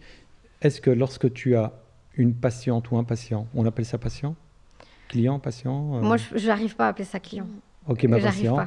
Parce que tu as une personne face à toi. Imaginons que cette personne... Est-ce que tu traites de la même manière une personne de confession musulmane et une personne qui n'est pas de confession musulmane? Ça veut dire, est-ce que tu prends en spécificité face à toi le fait que la personne est musulmane et qu'elle va comprendre, par exemple, que le prophète mangeait assis, qu'il mangeait avec ses doigts, ainsi de suite? Tu le mets en pratique, toi, dans ta vie de tous les jours, professionnellement parlant? Alors, bien évidemment que j'essaie de le mettre en pratique. D'ailleurs, c'est pour cela que j'ai introduit dans le profilage alimentaire un test supplémentaire pour définir le tempérament hippocratique. Et peut-être que les personnes qui vont nous écouter ne savent pas ce que c'est un tempérament hippocratique et quel rapport ça a avec la médecine prophétique. Donc il faut savoir qu'à l'époque du prophète sallallahu alayhi wa sallam, c'est la médecine hippocratique qui est en plein essor. Et ce qu'Hippocrate fait de très intéressant, donc il est considéré comme le père de la médecine, c'est encore aujourd'hui les médecins prêtent serment sur le serment d'Hippocrate. Ah oui. Donc c'est quelqu'un dont on entend parler encore aujourd'hui. Et ce que lui fait de très intéressant à l'époque, c'est qu'il sépare la médecine de toute dimension ésotérique. Il fait la scission entre les deux, ce qui n'était pas le cas avant. Et puis il y a le prophète sallallahu alayhi wa sallam qui vient compléter cette médecine qui est dénuée d'ésotérisme par la révélation. Et donc ça c'est hyper important et c'est ce qui en fait quelque chose d'intemporel. Et c'est ce qu'aujourd'hui on ne retrouve pas forcément parce qu'on nous dit oui, il y a certaines notions qui peuvent être désuètes ou autres, absolument pas. Moi, comme je le dis, au plus j'apprends dans la nutrition, au plus je me dis qu'on a intérêt à mettre en application les conseils du prophète sallallahu alayhi wa sallam. Alors justement, quel était le rapport que le prophète sallallahu alayhi wa sallam avait avec l'alimentation? C'était quoi? C'était manger pour vivre? C'était manger pour avoir juste la force d'adorer Allah? Est-ce que c'était le même rapport que nous aujourd'hui avons face à cette surconsommation? Absolument pas. On n'a absolument pas le même rapport que lui, alayhi salatu wa salam, avait par rapport à l'alimentation. On était clairement dans manger pour vivre, si pas peut-être survivre. Donc on sait que durant plusieurs jours, le feu n'était pas allumé au sein de sa maison. On sait que des fois, il a dû poser des pierres sur son ventre pour ne pas ressentir la faim. On sait que durant certains jours, il ne se contentait que de pain ou que de dattes. Donc on n'est absolument pas dans le même rapport à l'alimentation où, au contraire, nous sommes totalement déconnectés de nos besoins alimentaires, de la saisonnalité, de la localité, ce que le prophète sallallahu alayhi wa sallam, il excellait. C'est-à-dire que si on lui proposait un plat qui pouvait être licite, mais qui n'était pas dans les habitudes des habitants de son pays, il ne le prenait pas. Ok, et justement, on revient à Ibn al-Qayyim, rahimahullah, qui parlait de combinaison d'aliments. Tu en parles aussi dans plusieurs de tes vidéos et qui disait que le prophète sallallahu alayhi wa sallam combinait certains éléments, chaud, froid, ou j'ai pas trop bien compris. Donc justement, je te pose la question pour que tu nous éclaires. C'est quoi cette histoire de combinaison d'aliments? Donc c'est pour ça que je dis que le prophète sallallahu alayhi wa sallam était un excellent nutritionniste, parce que il n'hésitait pas à conseiller les compagnons dans leur façon de s'alimenter. Et quand ils étaient malades aussi, s'ils se tournaient vers un aliment en particulier, il leur disait, ça ne convient pas à ton état, prends plutôt ceci. Par rapport justement à cette dite théorie des humeurs. Donc la théorie des humeurs, elle a été élaborée par Hippocrate, donc on revient à ce vieil Hippocrate, qui dit qu'on a 4 fluides corporels qui circulent dans notre corps, qui sont reliés aux éléments de la terre. Donc c'est un petit peu imagé ce que je suis en train de dire. Donc ces 4 liquides sont reliés à la terre, au feu, à l'air, terre, feu, air, eau, voilà, donc les 4 éléments terrestres, et que c'est un équilibre entre ces 4 éléments qui nous permet d'aller bien, que ce soit au niveau corporel, mais aussi psychique. Pour ça, pour analyser si la personne est en déséquilibre ou pas, Hippocrate, il a déterminé les 4 tempéraments hippocratiques qui se basent sur des grilles d'analyse, on va dire, psychomorphologiques. Et qu'est-ce qui fait qu'on est d'un profil ou d'un autre? C'est justement s'il y a un excès de chaleur, de froid, d'humidité ou de sécheresse. En général, il y a 2 de ces qualités qui prédominent chez chacun d'entre nous. Et en fonction de notre profil, donc si on sait qu'on souffre d'un excès de froid et de sécheresse, par exemple, forcément, je vais plutôt aller vers des aliments dits chauds et humides pour me rééquilibrer. Et c'est ce que le prophète sallallahu alayhi wa sallam faisait. Et c'est aussi ce qu'il faisait quand il corrigeait les aliments. Quand, par exemple, on a dans un hadith le prophète sallallahu alayhi wa sallam qui mange de la date avec de la pastèque. Il dit, ceci corrige cela. La date qui est chaude. Voilà. Et la pastèque, on le ressent, elle est froide et humide. Elle est gorgée d'eau, c'est un fruit qui apparaît en été, subhanallah, qui est une saison chaude et qui vient nous rééquilibrer aussi, même par rapport au climat. Donc il y a une logique qui est implacable dans le fonctionnement de la Terre et dans les saisons. Tu peux donner un autre exemple? Donc là, on a la date et la pastèque. Quoi d'autre? On a par exemple le beurre et le miel. Le beurre et le miel. Et subhanallah, moi j'essaye de faire des analogies, on va dire, avec la nutrition actuelle, mais à ma petite échelle. Je ne dis pas que c'est ça dans l'absolu, mais le beurre va rééquilibrer le miel. Donc le miel est une source quand même de glucose qui est importante. et le beurre est un corps gras. Donc, c'est-à-dire que la charge glycémique du miel, pardon, elle va être réduite par le beurre. Tu consommes ça en même temps, donc je veux dire sur ma tartine, donc le tu prophète mets du sallallahu alayhi beurre wa sallam les consommait ensemble. ouais. Et d'ailleurs, il y a même un hadith qui est considéré comme faible où il dit à Aïcha radhiyallahu anha qu'il l'aime encore plus que cette association Ah ouais, donc de beurre l'association entre lui et Aïcha radhiyallahu anha était plus fort que Mashallah. Donc il prend comme exemple l'association pour exprimer l'amour qu'il porte ses sentiments à son épouse. Radhiyallahu anha. Et ceci est transposable à tous les aliments en fait. Chaque aliment a une nature et peut être corrigé avec un aliment d'une nature différente. Subhanallah. Toi, tu t'en parles à tes patients, donc tu les pousses à aller vers cela. Alors, tu leur fais quoi, un régime alimentaire où on combine ça et ça par rapport aux préférences? Dans l'absolu, pas que ça, parce que c'est compliqué de se dire on va faire que de l'alimentation prophétique et occulter le reste et occulter aussi le quotidien. Parce que voilà, on est en 2024, on a beaucoup de personnes qui sont dans une alimentation ultra transformée. Leur dire déjà de manger équilibré, c'est déjà un challenge pour beaucoup d'entre nous. Donc si en plus on va dans des précisions où tu peux manger ça avec ça, mais pas ça avec ça, ça devient très vite compliqué. Et d'un point de vue éducatif et pédagogique, on ne va pas assommer quelqu'un directement avec ça. Par contre, ce que j'aime bien faire, c'est quand je sensibilise à la thématique du jeûne, j'aime bien aller puiser dans ces petits exemples. Et aussi, un autre point qui est très important pour nous qui vivons en Occident, c'est de partir à la recherche de sa culture et de son histoire dans son assiette. J'utilise parfois un terme un peu fort qui est de décoloniser son assiette. On a des parents aujourd'hui qui ont 60-70 ans qui disent que parce que à la maison médicale on leur a dit que c'était mieux de manger de la minarine plutôt que du beurre et qui sont du mal alors qu'ils ont toujours grandi quand ils étaient petits au bled avec du vrai beurre de ferme qui est 1000 fois plus qualitatif, qui est considéré comme un aliment remède au niveau de la médecine prophétique. Et parce que ce message vient d'une autorité qui est non plutôt occidentale, on va prendre ce message et on va occulter le sien, on va occulter son histoire. Parce que ça vient de l'Occident.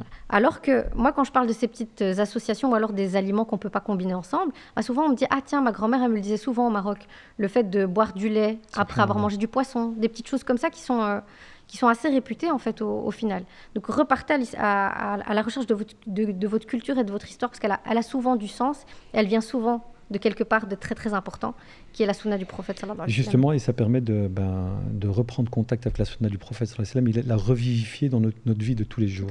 Alors Hanan, je vais te poser encore une autre question, je vais essayer d'avancer. L'islam, on le présente très souvent comme étant la religion du juste milieu, dans tous les domaines de la vie. Au niveau alimentaire, est-ce que notre religion appelle à une certaine forme de modération? Tu disais justement que Omar ibn radiallahu anhu, lorsqu'il a vu cette personne obèse, a dit l'excella aurait pu profiter à quelqu'un d'autre. Donc est-ce que notre religion appelle à une certaine forme de modération? Et est-ce que la parole du prophète sallallahu alayhi wa sallam, où il parle des fameux 3 tiers, un tiers pour la nourriture, un tiers pour le liquide, la boisson et un tiers pour l'air, illustre cet appel à la modération? Je pense qu'il illustre tout à fait. Parce que le prophète sallallahu alayhi wa sallam, dans ce hadith, il utilise un terme assez fort. C'est de dire que Bani Adam ne remplit pas de pire récipient que son ventre. Et ça veut tout dire dans l'absolu. Et si on s'en tenait ne fût-ce qu'à respecter cette recommandation du tiers, des 3 tiers, on aurait fait un pas énorme dans sa quête d'équilibre au niveau alimentaire. S'en tenir à remplir son estomac d'un tiers de nourriture, je pense qu'on est très très peu à le faire et à le respecter. Parce qu'un tiers, c'est quasi rien. L'estomac, quand il est vide, il fait la taille du poing. Du poing, subhanallah. Donc c'est tout petit. Quand il est distendu, forcément il est plus grand. Et ce sur quoi je voulais aussi rebondir, c'est que c'est vraiment une ni'ma de respecter ce dosage du tiers. Pourquoi? Parce que donc l'estomac, c'est comme un ballon. Un ballon de baudruche, quand je vais le gonfler, il prend toute la place. Il prend déjà beaucoup de place, mais si ce ballon de baudruche est gonflé et qu'il est rempli, mais que j'ai envie de mélanger ce qu'il y a dedans, le mélange ne va pas se faire correctement. Alors que l'estomac, il a 2 actions. Il a une action de bourraillage, qui va venir mixer les aliments, mais il y a aussi une action chimique, donc il y a les sucs gastriques qui vont venir diviser les petites molécules d'aliments. Donc si mon ventre est trop rempli, il y a déjà cette action de broyage qui ne va pas se faire correctement parce que l'estomac distendu, ces petits mouvements, ils ne vont pas se faire de façon optimale. Donc si j'occulte cette partie de la digestion, j'occulte tout le reste. Donc au niveau intestinal, je vais probablement zapper pas mal de nutriments, de minéraux, de vitamines ou autres. Je vais peut-être déséquilibrer mon microbiote intestinal, ce qui n'est pas anodin sur même l'ensemble de notre équilibre, même au niveau émotionnel. Donc si on arrivait déjà à respecter ne fût-ce que ça, ce serait énorme. On se plaint tous, quasi, très souvent, justement de problèmes de digestion, ainsi de suite. Si on revient à ce hadith des 3 tiers, ça peut régler énormément de problèmes. J'entends très souvent autour de moi ballonnement, reflux, problèmes de digestion. C'est dû quoi au fait qu'on se suralimente, tout ça? Alors, pour en revenir à Ibn al-Qayyim, rahimahullah, il explique que les maladies, elles sont causées par les aliments de façon globale. Et dans les cas de figure qu'il évoque, il y a entre autres celui de consommer un aliment avant la digestion de la précédente. Donc, c'est-à-dire le fait qu'on enchaîne des repas ou qu'on enchaîne des mélanges ou des choses comme ça. Un autre point, c'est le fait de dépasser la quantité. Donc, ceci va amorcer l'apparition de pathologies. Le fait de consommer des aliments qui sont peu utiles. Est-ce qu'on n'est pas à l'ère des aliments qui sont peu utiles? On est en plein dedans. Et le 4e cas de figure, il ne me revient pas à l'esprit maintenant. C'est pas grave, je profite que tu le recherches pour... Ce que tu me dis là me fait penser à ce que disait le prophète, sallallahu alayhi wa sallam. Ce que peuvent manger 2, ce que mangent 2 peuvent en manger 3. Ce qui suffit à 3 pourrait en réalité suffire à 4. C'est cette tendance au partage, mais surtout au minimalisme. Le fait de se dire, on est un peuple, le prophète le disait aussi, sallallahu alayhi wa sallam, on est un peuple qui mangeons peu, et lorsqu'on mange, on n'atteint pas cet état de satiété. Oui, tout à fait. Donc, cette règle prophétique, sallallahu alayhi wa sallam, c'est la mise en pratique dans notre vie de tous les jours. Et je pense que toi, c'est quelque chose qui doit ressortir tous les jours avec les personnes que tu as face à toi, réglerait énormément de soucis. Tout à fait. Et au-delà de ça, à travers le modèle du prophète, sallallahu alayhi wa sallam, on englobe tout, même au niveau social. Le rapport à la nourriture au niveau social. Donc, on a un hadith où des compagnons sont venus voir le prophète, sallallahu alayhi wa sallam, en lui disant... On mange, mais sans atteindre la satiété. Donc, ils ne ressentent pas quand ils ont mangé suffisamment. Et le prophète sallallahu alayhi wa sallam, réplique en leur demandant, est-ce que vous mangez séparément? Et ils répondent oui. Et donc, il leur répond, mangez ensemble, invoquez Allah subhanahu wa ta'ala, et vous allez ressentir la satiété. En groupe, tu veux dire? Ensemble. Non. Et dans ça un aussi, seul et même plat. À l'heure actuelle, c'est quelque chose... pour beaucoup de familles, et on essaie de faire du mieux qu'on peut, et je me jette même l'opprobre sur moi-même avant tout. C'est quelque chose qui n'est même plus évident, de partager un repas tous ensemble. Et il y a même des études qui montrent que l'impact de la prise de repas en famille sur les adolescents améliore leurs habitudes alimentaires et leur comportement alimentaire. Donc c'est pas anodin du tout. Est-ce que c'est vrai que le prophète, sallallahu alayhi wa sallam, lorsqu'il mangeait, il parlait beaucoup? Donc il y a ces notions-là qui sont reprises aussi. Il est recommandé de parler en mangeant. Pour quelle raison? Pour prendre le temps de manger lentement? J'imagine, Allahu a'lam, je ne me permettrai pas à mon échelle d'en faire une interprétation, mais j'imagine que ça doit être une piste. Effectivement, le repas, c'est un des seuls moments conviviaux, c'est un des seuls moments de partage qu'on a quand on est à la maison. Donc il faut vraiment en profiter pour le partager ensemble. Autre chose que j'entends souvent, je te pose la question, est-ce que c'est vrai que au plus tu manges, au plus ton estomac s'agrandit, et en fait, au plus il faudra que tu manges pour ressentir l'état de satiété. C'est vrai cette histoire? Alors, je ne dirais pas que l'estomac s'agrandit parce qu'il se distend au moment du repas, mais une fois que le bol alimentaire est évacué au niveau de l'intestin, il va tout doucement reprendre sa taille initiale. Okay. Par contre, au plus on mange, au plus on produit de la gréline, qui est l'hormone de la faim. Ah, subhanallah. Donc au plus tu manges, au plus tu crées l'hormone qui te donne faim. Exactement. Donc la nourriture appelle la nourriture. Tout à fait. Donc d'où tout l'intérêt à s'éduquer, à réduire les quantités et à repérer sa satiété. C'est hyper important. Il y a l'ère des réseaux sociaux et des écrans. Il faut savoir que des études prouvent que le fait de manger face à un écran peut augmenter la prise alimentaire de 40%. Wow. Donc éteindre la télévision. Éteindre la télé, tous les écrans, même s'il y a match. Ouais, bien sûr. Quand on prend un repas. Et tu as des conseils, toi? Comment est-ce que je vais savoir que voilà, là je suis arrivé quasi à mon état de satiété? C'est quoi? Ça se ressent? Ou bien en réalité, je ne dois pas attendre de ressentir que je suis calé pour m'arrêter?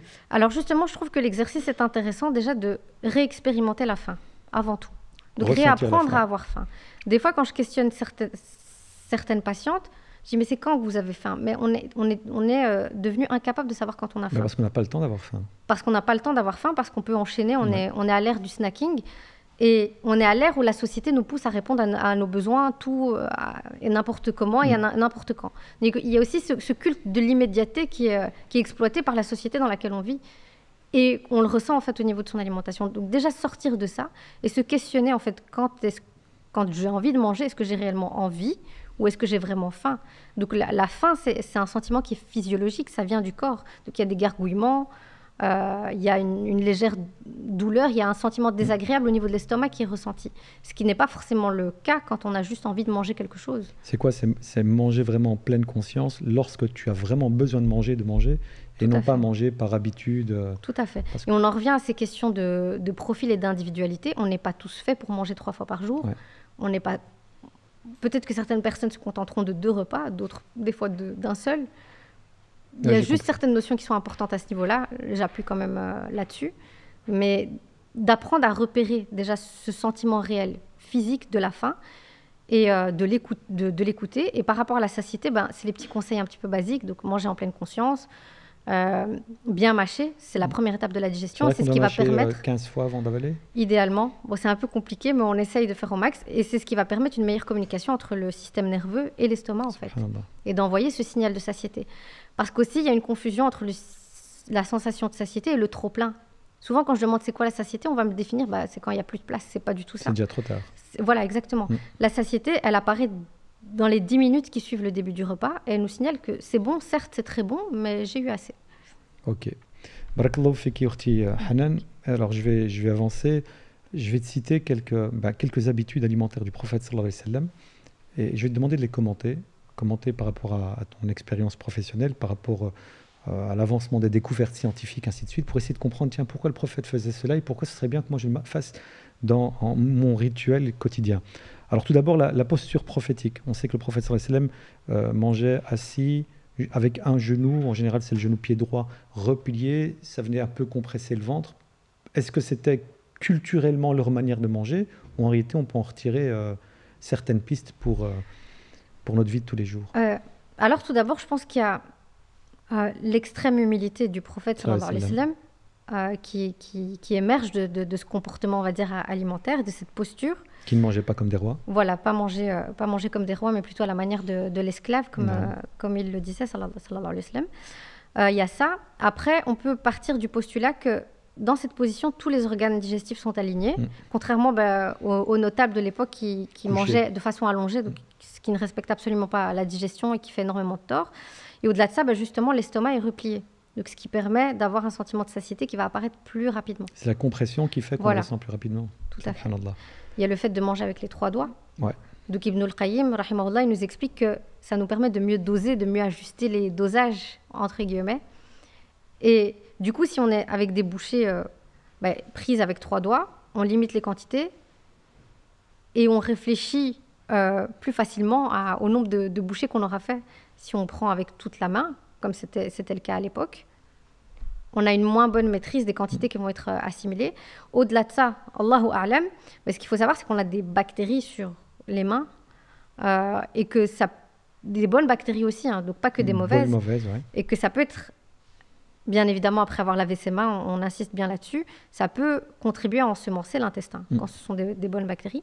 Et alors, il y a d'autres études aussi qui montrent que le fait de manger directement avec les doigts, il y a une meilleure... une connexion nerveuse en fait avec les terminaisons nerveuses qu'on a au niveau des doigts et qui permettent aussi de mieux ressentir la satiété. C'est ce qu'on appelle la finger food. D'ailleurs, c'est même utilisé dans certaines maisons de repos pour stimuler un peu... Manger avec les doigts, finger food. Ouais. Ok. Le prophète sallallahu alayhi wa sallam mangeait tout ce qu'on lui déposait, ou est-ce qu'en réalité il se permettait de trier ce qu'il aimait, ce qu'il n'aimait pas? On sait par exemple qu'il ne mangeait pas la viande de lézard, ainsi de suite. c'est aussi un conseil à donner aux patients, manger vraiment de ce que tu aimes, sans excès toujours bien sûr. Alors, de ce qui émerge des habitudes du prophète sallallahu alayhi wa sallam, c'est qu'effectivement, il mangeait ce qu'il aimait. Et s'il n'aimait pas quelque chose, il le délaissait tout simplement sans aucune critique, en silence tout simplement. À côté de ça, donc il y avait... Tout ce qu'il ne mangeait pas n'est pas pour autant mauvais. Non, pas forcément. Ça, voilà. Par contre, on a l'exemple du lézard où il dit tout simplement ça n'est pas dans les habitudes des habitants de mon pays. Et ça nous renvoie au fait aussi que tout ce qu'il consommait faisait partie du paysage aux alentours, en fait. Ouais. Donc il consommait local. Ouais. Et c'est aussi un des principes qui est cité en médecine prophétique, c'est que Allah subhanahu wa ta'ala nous offre ce dont on a besoin, au moment où on en a besoin, là où on se trouve. Dans l'endroit où on se trouve. Donc ça, c'est hyper important. J'évoquais tout à l'heure la pastèque qui apparaît en été, c'est pas pour rien. La pastèque, c'est un fruit qui est gorgé d'eau, qui apparaît dans une saison très chaude, où on a besoin d'être hydraté très régulièrement. Le prophète sallallahu alayhi wa sallam aussi nous encourage à ne pas souffler sur la nourriture. Moi, petit, je me rappelle, mon papa, il me grondait quand je soufflais sur une boisson chaude ou sur ma nourriture avant de la mettre en bouche. Il y a une raison s'il y a cela? Alors, Allahu a'lam, Allahu a'lam, de nouveau, c'est ma petite personne qui en conclut cela. C'est qu'à l'époque, généralement, les aliments étaient pris au sein d'un même récipient pour tout le monde. Et les repas étaient partagés. Et même quand quelqu'un buvait du lait, ensuite on se passait le verre. Donc le fait de souffler, c'est un risque de contamination pour les autres. Donc il y a des notions d'hygiène alimentaire qui sont hyper intéressantes dans la sunna du prophète sallallahu alayhi wa sallam. Quand on voit comment l'eau est purifiée, le fait de la laisser reposer dans une outre, c'est préférable. Quand on voit qu'il faut couvrir les récipients, quand on voit que dans la médecine prophétique, on nous détaille même comment purifier une eau qui aurait été souillée par une mouche. Donc on est dans une extrême précision. Et si les choses ont été données de façon aussi précise, c'est pas pour rien. Okay. C'est à exploiter. Comment est-ce que tu nous conseilles, nous dans notre vie de tous les jours, on court tous, métro, boulot, dodo, on n'a pas le temps. La nourriture, c'est souvent du snacking, comme tu exprimais. Comment est-ce que dans ma vie de tous les jours, je vais pouvoir intégrer toutes ces habitudes prophétiques alors que je n'ai pas le temps de le faire? La facilité pour madame ou pour monsieur, c'est d'acheter du tout fait, de mettre dans le micro-ondes et de consommer. C'est quoi? C'est vraiment une prise de conscience. Et puis, se forcer à trouver le temps de cuisiner, se forcer à trouver le temps de manger local, de manger bio, ainsi de suite. Alors, je dirais que le premier point qui peut être impactant, c'est de prendre conscience que un des piliers de la médecine prophétique, c'est la préservation de la santé. Donc on appuie plus sur la préservation de la santé que le fait de chercher à guérir quand la pathologie est présente. Donc c'est en amont. C'est en amont, tout à fait. Et au-delà de ça aussi, un autre élément qui est hyper important, c'est que les bienfaits sur lesquels nous serons questionnés en premier le jour des comptes, c'est le fait d'avoir été gratifié d'un corps sain et d'avoir été abreuvé d'une eau saine. Donc, d'avoir évoqué ces bienfaits-là comme étant essentiels et d'être questionné là-dessus, Yawm al-Qiyamah, c'est vraiment pas anodin. Donc, il faut vraiment qu'on prenne conscience de ça. Prendre conscience que notre corps est une amana, tout simplement, et qu'on la rend à son propriétaire le jour des comptes dans le meilleur des états possibles. Je pense que c'est tous des petits aspects qui permettent de se dire « Ah oui, moi, en tant que musulman, pour ma vie terrestre, j'ai plutôt intérêt à préserver ma santé et à préserver du mieux possible mon corps. » Est-ce qu'il y a une éthique alimentaire islamique, justement? Là, tu parles de halal et de sain. Est-ce qu'on ne se limite pas uniquement à ce qu'une chose soit halal pour en prendre en excès? L'islam nous appelle justement à avoir cette éthique. On a parlé là tout à l'heure d'équilibre. On a parlé tout à l'heure de mesurer la quantité de nourriture. On a ça en islam? Alors, on a tous ces petits instruments de mesure entre guillemets qui nous permettent d'équilibrer son alimentation. Au-delà de ça, il y a... j'ai perdu le fil, je m'en excuse. Aucun souci. C'était par rapport à l'éthique islamique dans l'alimentation. Est-ce que l'islam... Quels sont les points sur lesquels l'islam met l'accent? On a parlé d'alimentation saine, d'alimentation halal. On a parlé de manger localement. On a parlé de manger en quantité un tiers. On a autre chose? Il y a la saisonnalité aussi, je pense qu'on n'a pas abordé. Non, on n'a pas abordé. En fait, tous les points qui reviennent un petit peu à la mode actuellement, qu'on attribue un petit peu au bobo, en réalité, en réalité, se trouvent dans nos sources à nous. Et donc, et au-delà de ça, nous avons la responsabilité de ces préservations-là. Et il y avait autre chose que je voulais dire. Et aussi, l'autre point qui est important dans l'éthique alimentaire, c'est de prendre conscience que ça peut désordonner ma vie spirituelle. Tout comme les désordres de ma vie spirituelle peuvent impacter sur la qualité de mes aliments. Donc ça va dans les deux sens. Ibn al-Qayyim, dans Zad al-Ma'ad, il explique aussi qu'au plus l'être humain s'éloigne du message divin, au plus Allah subhanahu wa ta'ala envoie des maladies à travers l'eau, les plantes, les animaux, les fruits, etc. Donc cette éthique, en fait, l'éthique alimentaire, elle est faite du juste milieu. Et elle est faite de la correction des excès.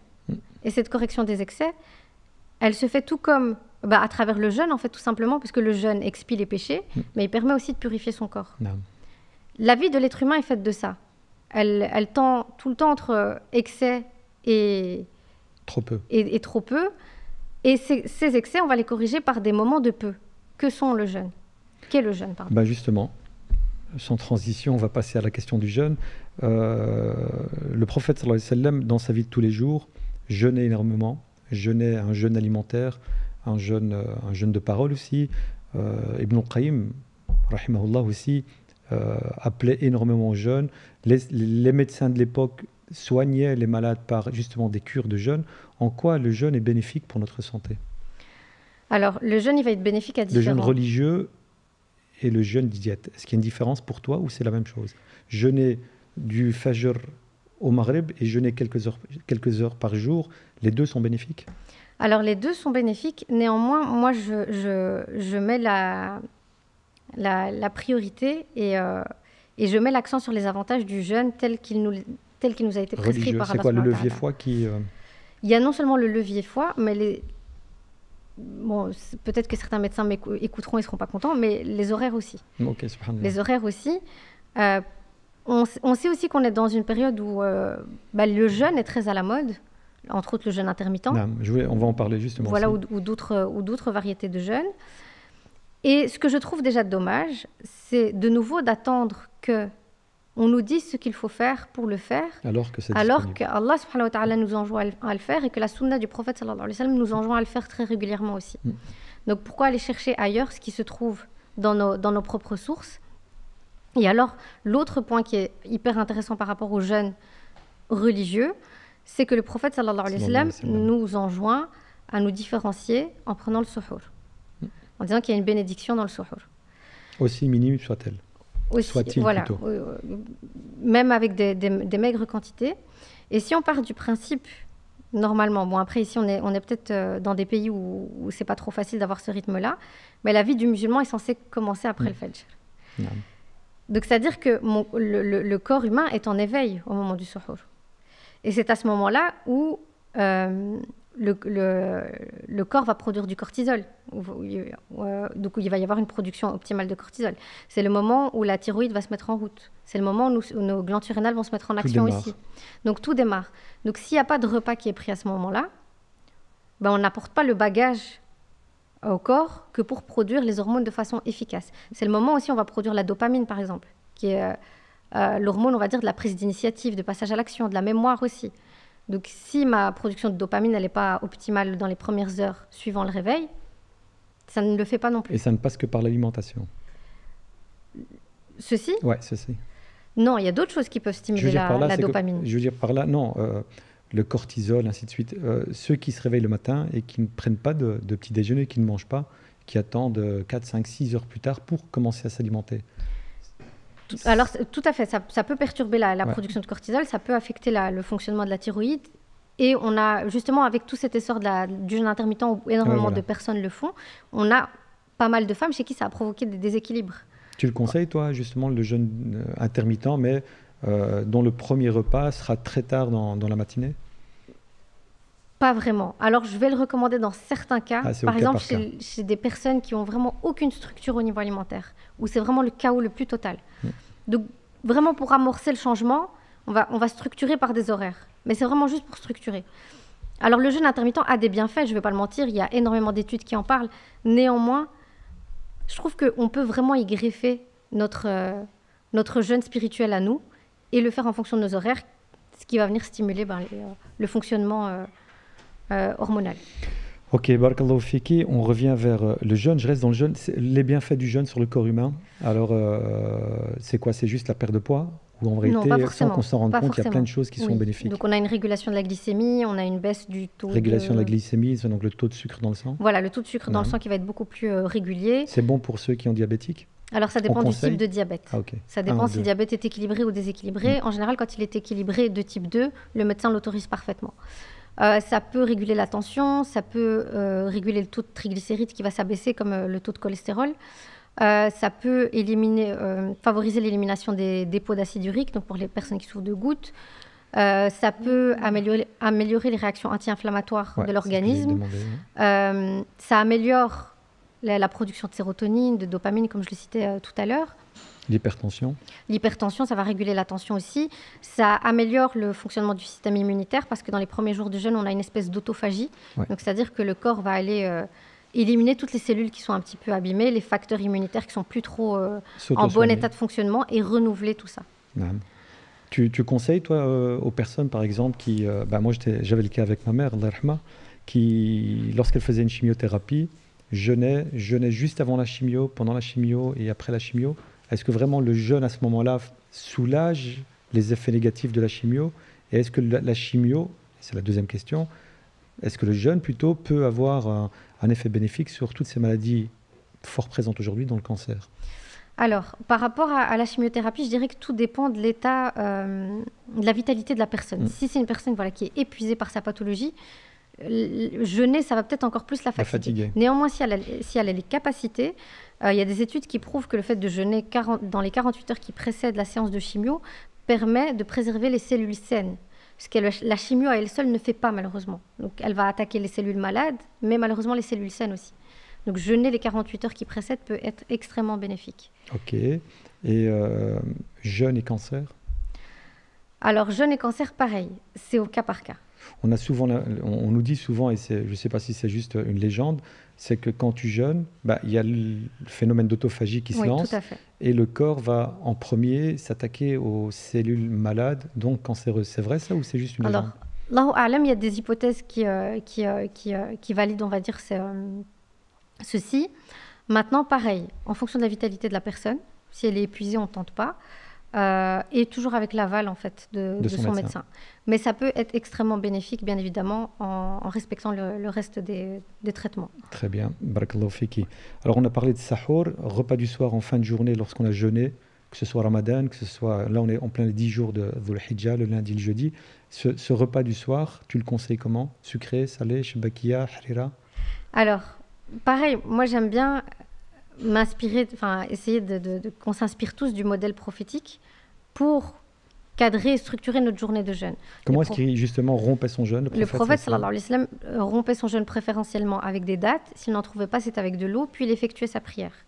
Donc les dattes, c'est vraiment le fruit idéal pour rompre son jeûne, dans le sens où on est sur un petit volume, très faible, et on a pas mal de glucides. Donc ce qui va permettre vraiment au corps de sortir de cet état de glycémie dans lequel il se plonge, vu que ça fait quand même une bonne dizaine d'heures qu'il est en état de jeûne. Et le fait d'effectuer la prière va permettre de gérer le reste des prises alimentaires, dans le sens où je laisse à travers la prière le temps à mon corps d'accueillir cette information qu'il a eu un peu de sucre, de se remettre en marche. C'est quoi, une quinzaine de minutes, une dizaine de minutes? Allez, maintenant que les soirées sont plus longues, je dirais même on peut laisser un bon 30 minutes sans problème. Pourquoi? Pour laisser au corps le temps de sortir de son repos digestif. Donc moi, je prends cette image un peu anecdotique, c'est que si mon enfant est profondément endormi et que je vais le réveiller en le secouant, c'est un choc pour lui. Alors que si je le réveille très en douceur, je lui laisse quelques minutes encore dans son lit. Et c'est exactement pareil avec le corps quand il sort du repos digestif. Il accueille un petit peu de nourriture, éventuellement un petit peu de boisson. Il effectue la prière pour comprendre qu'il accueille ces informations et qu'il est en train de sortir du repos digestif pour ensuite passer à un repas. Ok, barakallahu fiki. Encore une ou deux questions, Inch'Allah, et je mettrai fin à ce podcast très instructif, alors que j'ai encore plein de questions. Il y a quelques jours, avec Ali Habibi, on a eu un podcast très intéressant sur la santé mentale. Et j'ai eu une question, je ne l'ai pas posée parce qu'il n'y avait personne pour y répondre. on me pose la question, est-ce qu'il y a un lien entre alimentation et santé mentale? Et elle utilisait un mot, elle parlait de psychonutrition, un truc pareil. Est-ce que tu peux nous en parler un peu?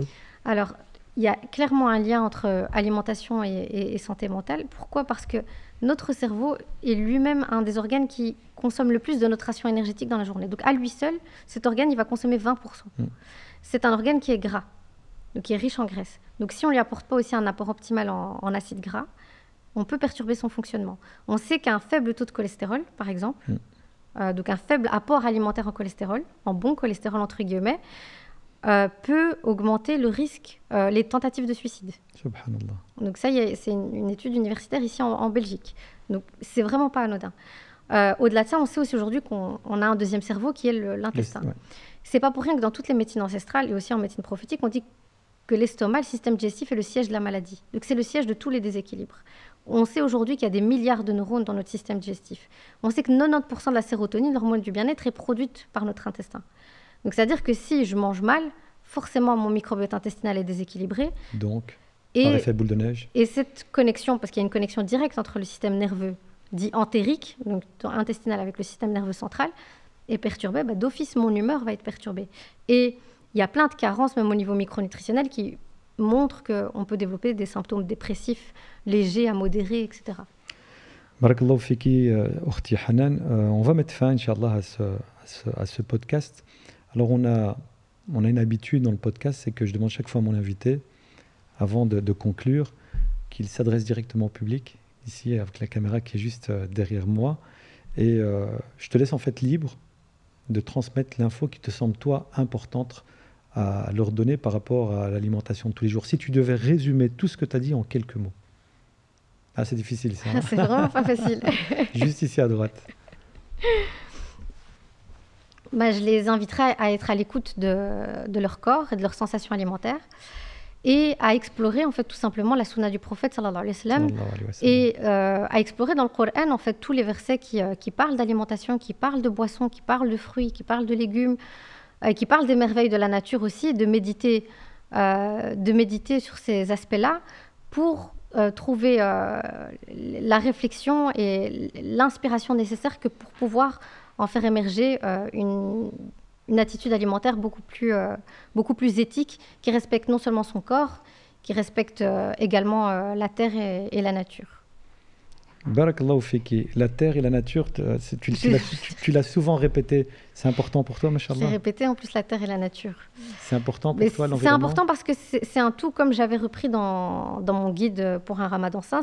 J'expliquais que ce qui fait du bien à mon corps fait du bien à mon esprit. Et ce qui fait du bien à mon corps est censé en faire aussi également à la terre. Si je respecte les ressources de la terre, je respecte également celles de mon corps. En fait, c'est tout un système de vases communicants. Ouais.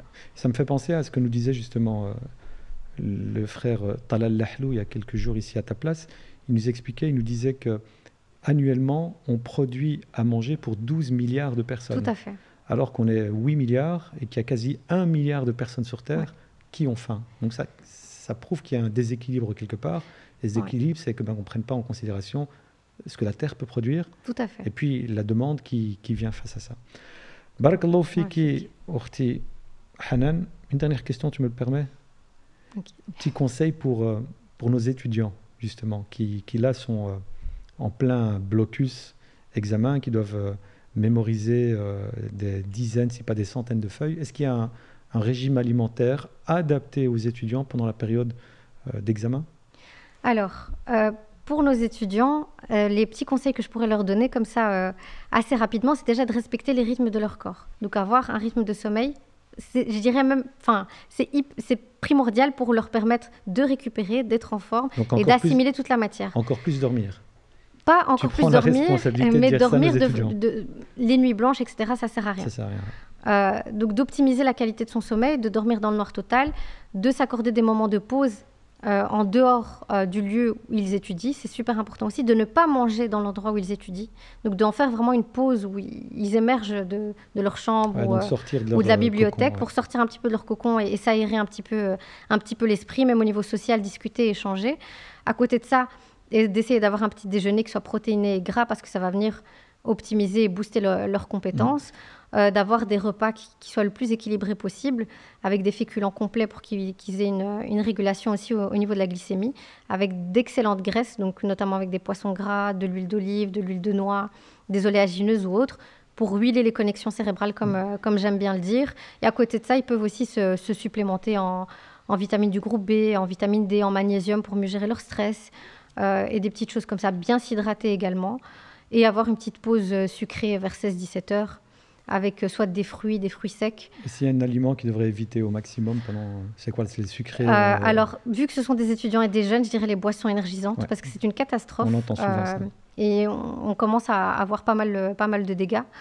Ça n'optimise absolument pas les compétences. Ça ne fait que mimer les effets des neurotransmetteurs. Donc, il n'y a pas de mémorisation qui soit efficace. Il n'y a aucun bénéfice à le prendre. Il n'y a pas d'efficacité. En fait, on a un shot très rapide, mais qui ne dure même pas 1 heure, et puis on a une rechute. Donc, ne rentrez pas dans ce cercle vicieux. Buvez de l'eau mélangée à du miel, comme le faisait le prophète sallallahu alayhi wa sallam. Ça a un effet coup de fouet qui peut être intéressant. C'est de l'eau fraîche ou de l'eau chaude? C'est de l'eau tempérée. Tempérée, donc voilà, pour préserver les vertus du miel. Buvez cela à la place de vos boissons énergisantes. Hydratez-vous bien et placez votre confiance en votre Seigneur. C'est le plus important. Barakallahu fiki ukhti Hanan, jazakillahu khaira. Si quelqu'un ou quelqu'une voudrait te contacter, comment ça se passe? Tu as un site internet, je pense, c'est ça? Donc il y a mon site internet et puis il y a les comptes. Ton site internet? www.hananaflah.be tout simplement. Okay. Donc il y a ma petite boutique aussi de compléments alimentaires qui se trouve dessus. Et puis sinon il y a de Naya. Et puis il y a les réseaux sociaux où on essaye de véhiculer pas mal d'informations utiles. Barakallahu fik, Ukhti Hanan, pour avoir accepté d'être notre première invitée féminine à ce fameux podcast. J'espère que ça s'est bien passé. Alhamdulillah. Je te remercie. Qu'Allah te facilite, qu'Allah te récompense tu nous as quand même parlé de moments très difficiles dans ta scolarité pour être ce que tu es aujourd'hui. Et j'espère que notre public, nos sœurs surtout, vont apprendre de toi et voir que celui qui craint Dieu, tu as craint Dieu dans le port, ton hijab, tu t'es battu pour le garder, Allah t'a facilité, aujourd'hui, mashallah, tu es un exemple pour nous et pour nous tous. Qu'Allah fasse que tout ce que tu produis, tout ce que tu donnes à la communauté soit pour toi, Inch'Allah, un argument en ta faveur et en qiyamah, qu'Allah te préserve toi, ton époux, tes enfants, qu'Allah vous accorde le meilleur. Quant à vous, cher public, hafidakumullah, barakallahu fikum, j'espère que ce nouvel épisode des podcasts d'Arrive-t-on vous aura plu. Prenez soin de vous, prenez soin de votre alimentation, cherchez Inch'Allah le juste équilibre, pas d'excès dans aucun des deux extrêmes. Et je vous dis Inch'Allah très très très bientôt. N'hésitez pas à diffuser ce podcast, à en parler autour de vous. Vous êtes de plus en plus nombreux à nous suivre, ça nous fait plaisir. Il y a de très beaux podcasts qui arrivent, des podcasts tête à tête comme celui-ci ou des podcasts live avec toute l'équipe d'Arrive-t-on. Je vous dis barakallahu fikum. أقول قولي هذا واستغفر الله لي ولكم فاستغفروه إنه ولي ذلك والقادر عليه سبحان ربك رب العزة عما يصفون والسلام على المرسلين والحمد لله رب العالمين والسلام عليكم ورحمة الله وبركاته.